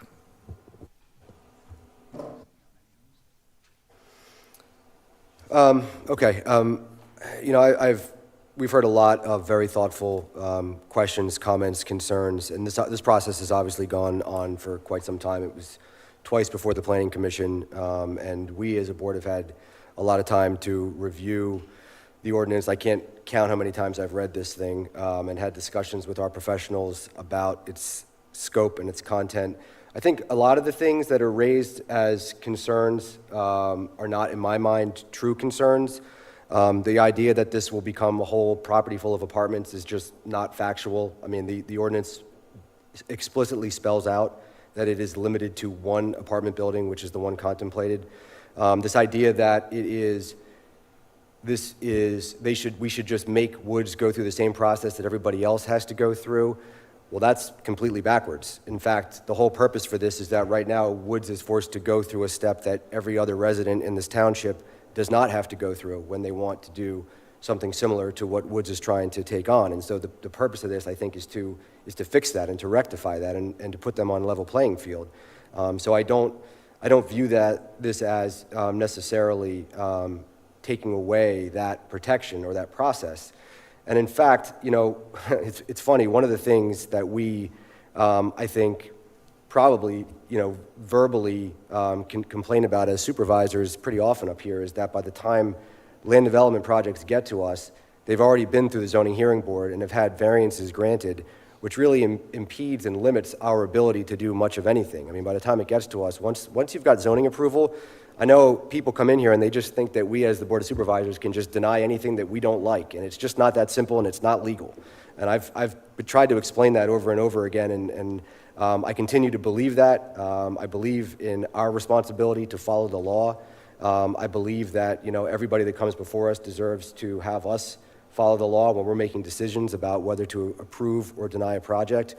But the fact of the matter is, this ordinance cuts out the zoning hearing board, and if you look at it one way, actually gives us as the Board of Supervisors a lot more control and input and power than we typically ever have when it comes to land development, because we will be the ones deciding whether or not the use is appropriate, and we will be given some ability and some power to address that and massage that and to propose and require changes to make the project more appropriate and consistent with the property. And so I don't think it takes away our oversight.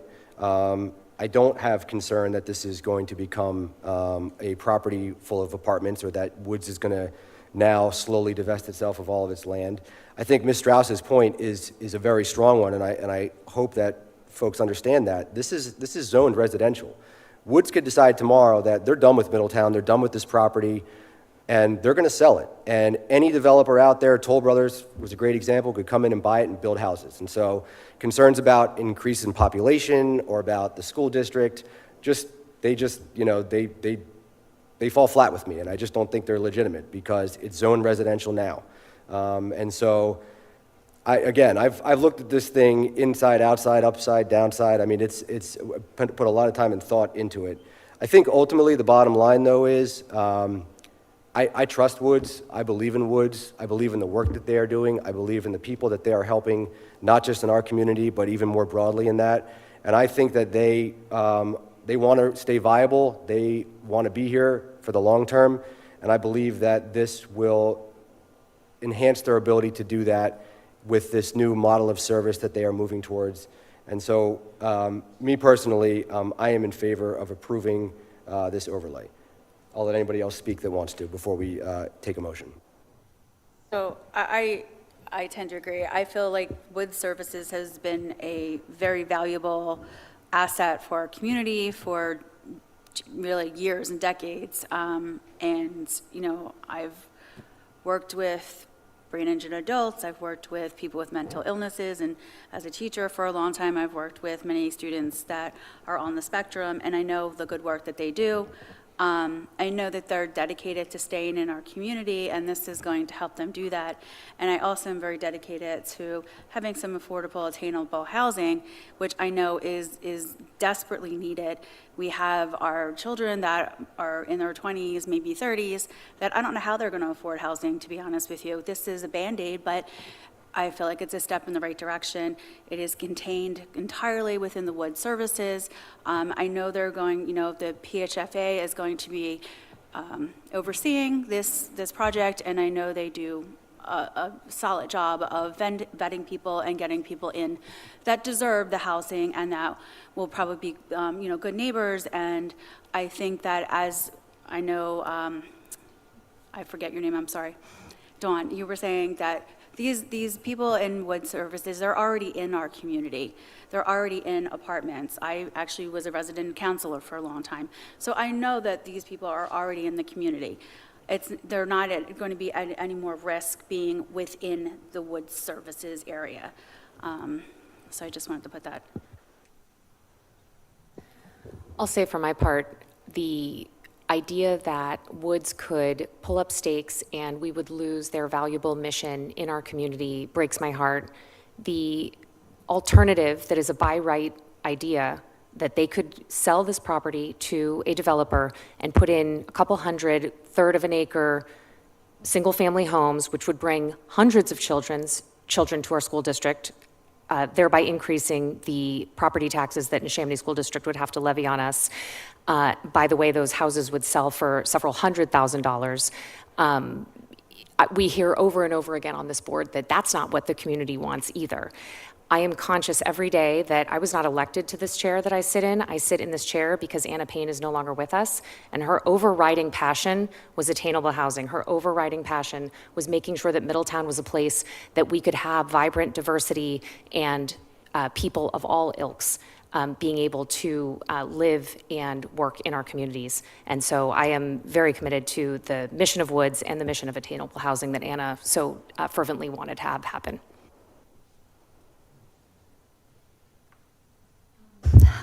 I want to agree with a few things. I'm truly appreciative of the conditional use and the opportunity for us to have a more stringent oversight in the whole process.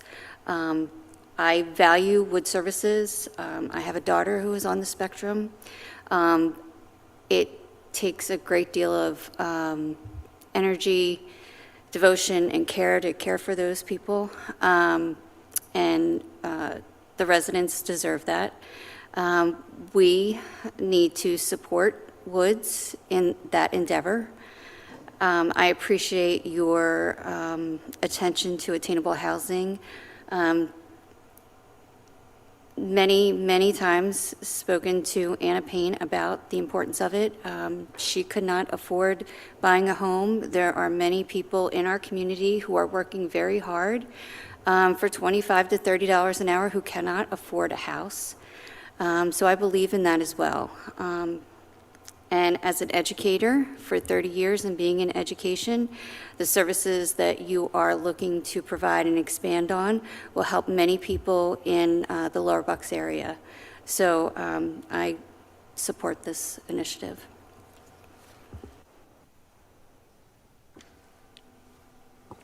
And I will just reiterate, my comments earlier. Again, I fully support Woods. I think they do a phenomenal job caring for those that need to be cared for. But again, looking at the ordinance, I wish there was more teeth to the ability to preserve. And again, that's, I think, why it was originally zoned as R1, is that preservation of open space, given the landscape of it today. And I think we should have put a little bit more teeth into the ordinance and not leaving it up to a future board. Anything else from any board members before we have a motion? Okay, so Mr. Esposito, I don't see a proposed motion in the paper, so what would be the proper motion to make here?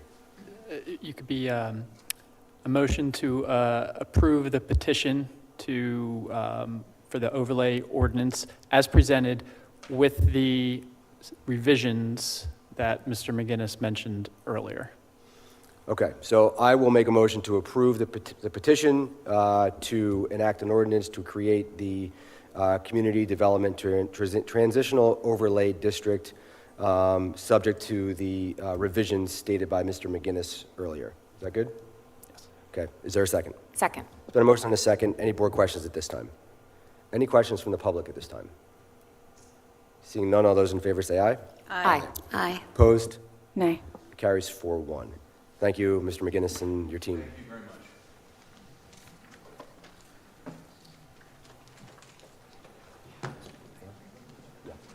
All right, we're going to take a 5-minute recess.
Consideration of awarding the North Flowers Mill Road Drainage Project base bid and alternate number 1 to James D. Morrissey, Inc. in the total amount of $114,807. Mr. Kessler. Thank you, Mr. Chair, fellow board members. This project was before the board a few meetings ago for when it went out to bid. This is a drainage project that precedes the road program that will be done later this summer. North Flowers Mill Road, right outside the township building here at the intersection of Christopher Jones Way, experiences flooding during storm events, icing during the winter months, and this is looking to address that. So we did open the bids on April 1st. We reviewed them for compliance with the township's responsible contractor ordinance requirements. A total of 6 bids were received. They ranged, and this is the base and the alternate combined, from $114,807 to $215,110. The recommendation is for the low bidder, James D. Morrissey, and that is in the total amount of $114,807. I'll clarify real quick the alternate. The base bid I described, the alternate is a location just down the road past the shopping plaza, the shops at Flowers Mill, that has ponding issues in the right turn lane. So this is also looking to address that water issue as part of the same project. Be happy to answer any questions. Any questions for Mr. Kessler? What did we budget for this project? The original estimate for this was $125,000, so we're happy to see it did come in below that. And this is budgeted, our understanding, out of the highway aid money for the township. Other questions? All right, I make a motion to award the base bid and alternate bid number 1 for the North Flowers Mill Road Drainage Project in the total amount of $114,807 to James D. Morrissey, Inc. Is there a second? I'll second. I don't know who got that. Ms. Hannah, you got it. There's been a motion and a second. Any board questions? Any questions from the public? Seeing none, all those in favor say aye. Aye. Opposed? Carries 5-0. Next on the agenda, consideration of awarding the Consortium Road Materials Supplies contract for 2025-26 to Eureka Stone Quarry in an amount not to exceed $65,000. Mr. Gartenmeyer. Good evening. Once again, every year we have to go through this. So this is a bid from the Bucks County Consortium, which we deal with. And once again, this year, Marcy won the bid.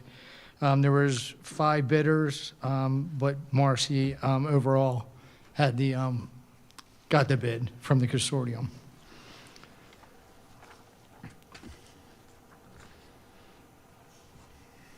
Sorry, I have in my paperwork that Eureka Stone Quarry. Yeah, it's the same. Marcy is Eureka. Oh, okay. It's all one. Yeah, it's all the same. I'm sorry. That's all right. Yeah. Yes. Yeah, you are. Yeah. Trying to confuse me, Mr. Gartenmeyer. Like he just said James D. Marcy. It's. Yeah. Yeah, I know. Yeah. It's Eureka. For all intents and purposes, it's Eureka Stone Quarry of Chalfont, PA. Any questions for Mr. Gartenmeyer? Sorry about that, guys. No questions. All right, I'll accept the motion. I move to award the 2025-26 road material supplies contract to Eureka Stone Quarry, Chalfont, PA, in the amount not to exceed $65,000. Thank you, Ms. Corporal. Is there a second? Second. Been a motion and a second. Any board questions? Any questions from the public? Seeing none, all those in favor say aye. Aye. Opposed? Carries 5-0. Thank you, Mr. Gartenmeyer. Thank you. Next, consideration of authorizing the purchase and installation of playground equipment at Lions Park Playground from Martirano Recreation Company in the amount of $119,999.53. They saved the fun for last, huh? They did. They did. Mr. You guys Copera. had a rough night, so they got to end it on a fun note. Good evening, Mr. Chairman and fellow board members. The Park and Rec Department is before the board tonight asking for permission to purchase and install a new playground at Lions Park. This playground primarily serves the neighborhoods of Snowball, Forsythia, and Deepdale East and West. Just for everybody's edification, if you see, it's a very high visibility area right at a busy intersection of Levittown at the corner of Trenton and Veterans Highway. And there we go. This playground I always say we rotate them every 15 years, but this is 28 years old. It was built it was put in 1997. But it's run its useful life. It's time to go. What we picked is this gets used, what you see is this was some random Monday afternoon. I'm waiting at the light by what is now the BP gas station. You just see small hits and, little families coming out to hit this park. The EAC has been planting a lot of trees in this area.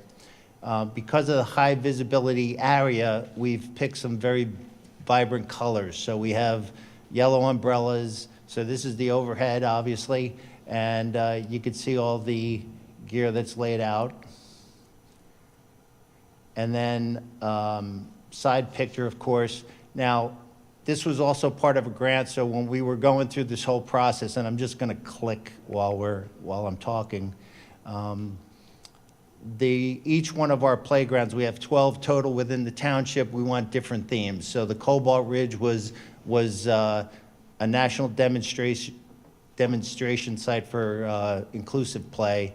This is for like running around and being a kid and getting crazy. So I had to look up the word brachiating, because how a monkey climbs from tree to tree, that's called brachiating. So that's what this is supposed to do. It's like, so if your kids are getting crazy at home, this is the park you want to bring them to. And you'll see the purples, the oranges, all that beautiful stuff. I did want to point out, inclusive pieces are always included in every one of our parks. If you look to the far right, the swing sets especially, there's some quiet solitude areas underneath the playground equipment, and off to the left, there's actually what they call a teamwork. So it takes two to tango on that little spin around thing. So it's like the teacups at Disney without, I guess, the barfing afterwards, but I don't know. And then, so there's your brachiating, okay? And one more pick.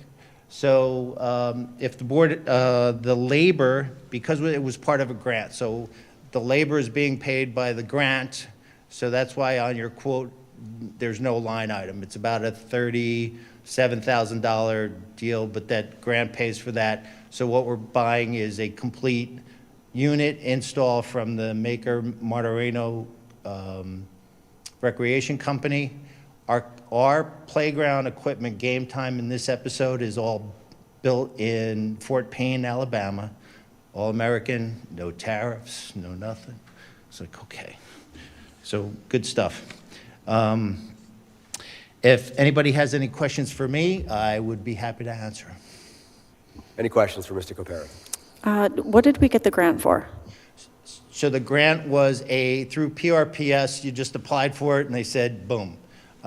So it was actually funded. It's in your packet, but it was funded by Game Time to the state. We applied. We buy a lot of Game Time equipment, so I'm not going to argue with how things work out. Okay, so is the bottom line that we're paying out the 119? Yes. Okay, all right, so that's after the grant. I want no accolades for coming in 47 cents under the budgeted amount in the capital budget, but I do appreciate the thought there. That's great.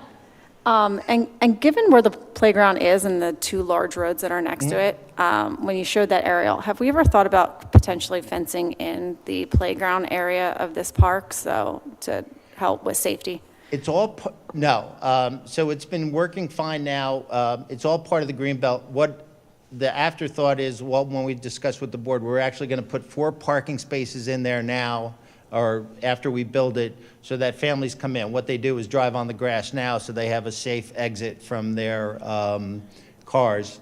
And similar to what we did at Cobalt, where we did 2 handicap spots, we're going to just carve out of a snowball and build it.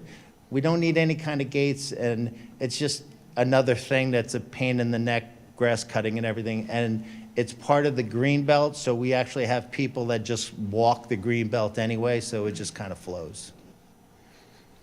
Great question, thank you. Did I see sidewalks on the one rendering that you had there? No, No, I thought they did.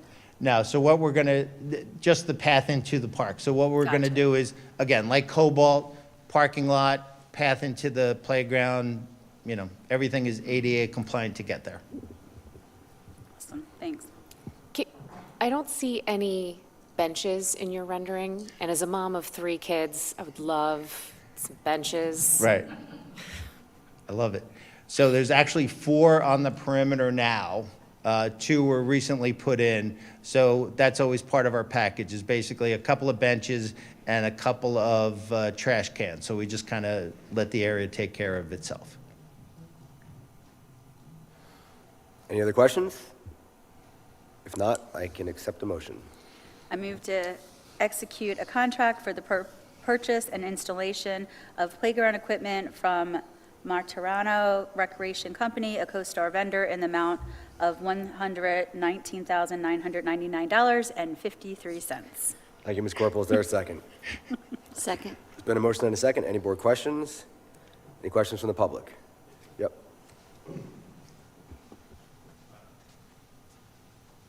Sure. I use that pretty often when I walk. Any chance whatsoever to get a path from the playground to that corner? Because when you're walking it, like let's say I'm going from Snowball to the Wawa or whatever, it's muddy. Any chance of that being included with this?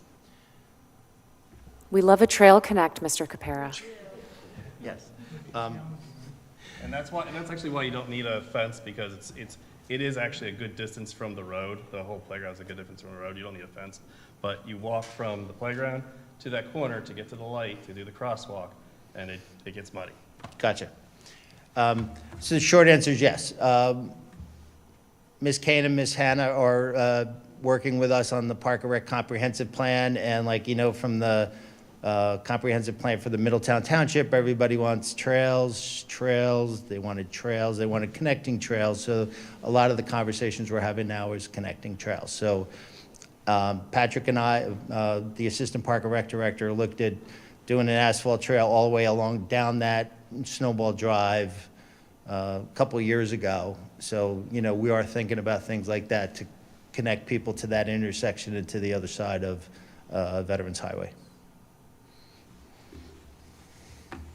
Any other public questions or comment? Thanks, Mr. Bruno. All right, there's been a motion and a second. All those in favor say aye. Aye. Opposed? Carries 5-0. Thank you, Mr. Capera. Thank you. And that concludes all of our formal agenda items. So next, I will go to public comment on non-agenda items. Is there any public comment on non-agenda items?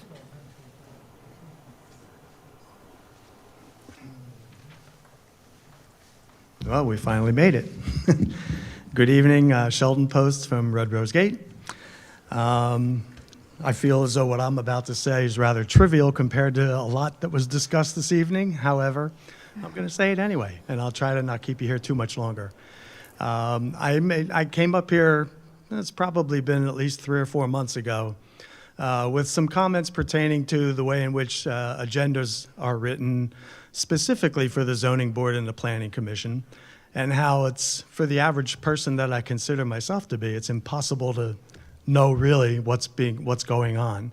After that meeting, that was another lengthy meeting actually, and after that meeting, I sent an email about a month and a half after it, I believe I sent it to all of you as well as Ms. Teoli-Cools, and I made a comment in there that at the end of that meeting, now this was in error, but I said Ms. Teoli-Cools and Mr. Kessler spoke to me afterwards. It was actually Ms. Teoli-Cools and Mr. Esposito who spoke to me afterwards, saying to me at that time that they felt as though that was a good suggestion to try and revise how agendas are written for those 2 particular boards. However, I've really seen no change, and I would just like to make a couple of examples or state a couple examples. One of the more recent zoning hearing board agendas, there's 3 things on the agenda: Silver Oak Village, Winter Star Corporation, Milnick Brothers, 4 things, Shetland Group. I know nothing about any of those companies. I assume they're companies. I know nothing about any of those companies, and there's nothing in the agenda that indicates what it's about. And so, as someone who might want to go to such a meeting and make some comments about it, I don't know what I'm commenting on because there's nothing in there. Your agendas for these meetings are quite the opposite. They're usually pretty specific. If our police department, streets department, parks and rec department, if they're requesting whatever, it's pretty detailed in your agendas. And we know ahead of time that they're looking for a certain amount of money for a vehicle or for a computer or for weapons or whatever it might be, park equipment and so on. However, you look at a zoning board agenda and a planning commission agenda, and I at least can't make any sense out of them. I did get one cleared up tonight because earlier tonight, I believe it was item number 9 on your agenda, was item number 3 on the planning commission's agenda back on April 2nd. However, more than half of it is nothing but numbers. Now, I know they're probably tax parcel numbers or something, but it doesn't tell me or anybody else who wants to look and see what they're requesting. Now, I know that one now because they were here earlier tonight, and I know what it was all about at this point.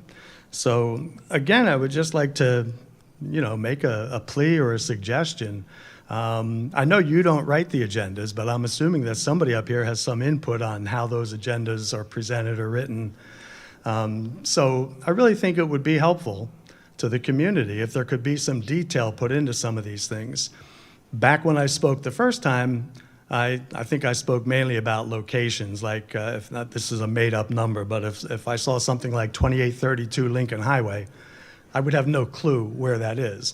But if I saw like 2832 Lincoln Highway, which is the old Ruby Tuesday next to the Lowe's, is now going to be a Chick-fil-A, that's another sentence in the agenda, but it would be very clear what that is about. And I really think that would help if those kinds of things could be added.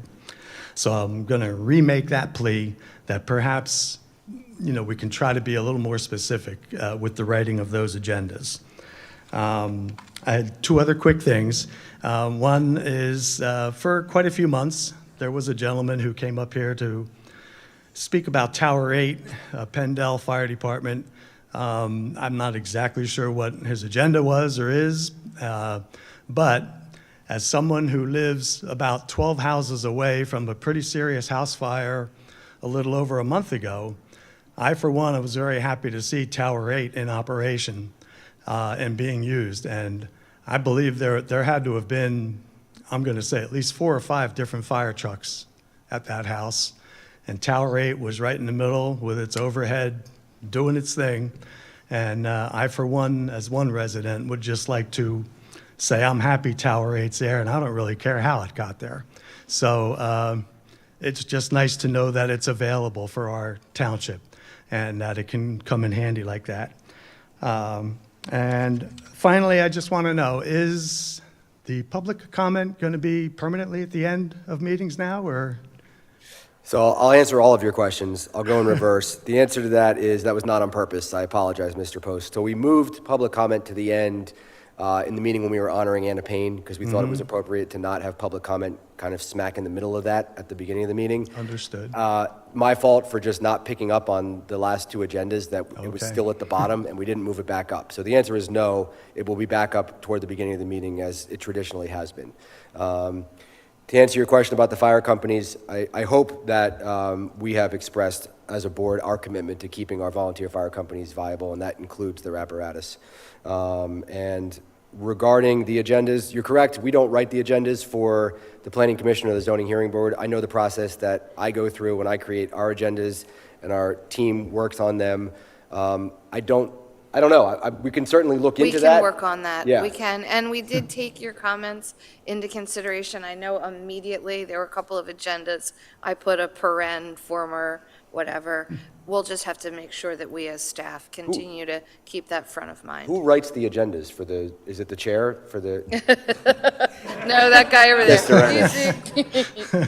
Is part of it that, and this Well- is me speculating, is part of it that there's a notification requirement for affected properties for those 2 boards? And so if you're supposed to be there? Yeah, I think the zoning hearing board especially is a very legal process, and the advertisement is written a very specific way. The way that it's listed on the agenda is a very specific way. we're only required to make sure everything that needs to be on there is on there. We can add more. Yeah. And the same way with the PC, the Planning Commission is really, Jim and Nick and I will put our heads together to remember that. We're government geeks. We get deep into the weeds and don't think about it, but it's a really good point, and we'll work on it. All right, I would appreciate that. I do notice that they do mention 28 addresses and or were contacted or whatever. If it's a residential thing, to me at least, it probably only affects the houses literally right around it. If it's a business, however, it affects everybody in the community, probably, depending upon what the business is requesting.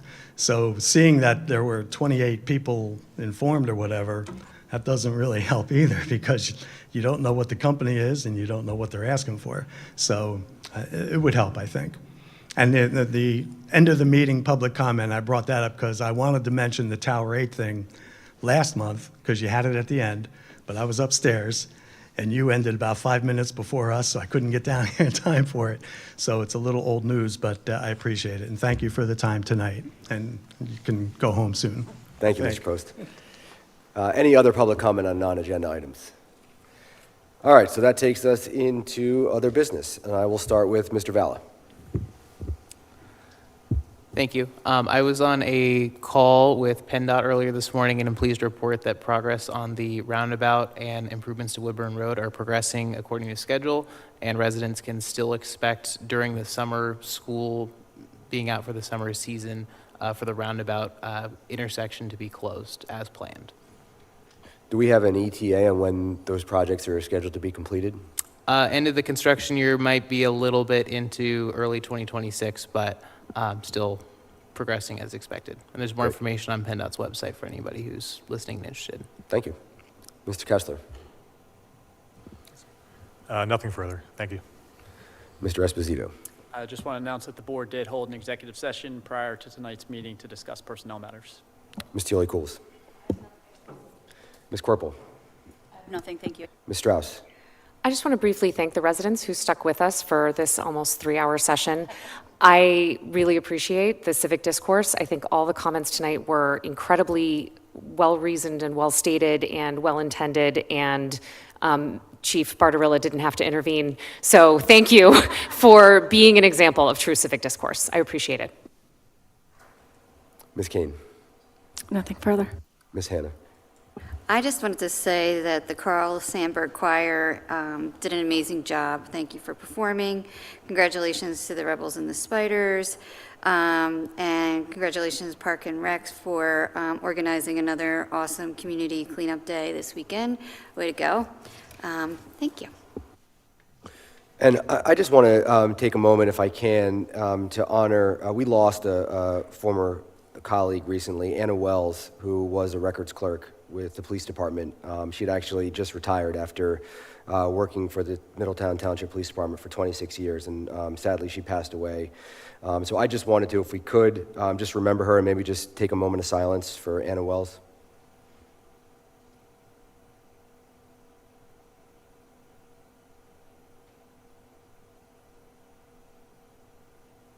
Thank you. And I have nothing further, so that concludes the meeting. I'll accept a motion to adjourn. Motion to adjourn. Second? All right, we are adjourned. Thanks, everybody.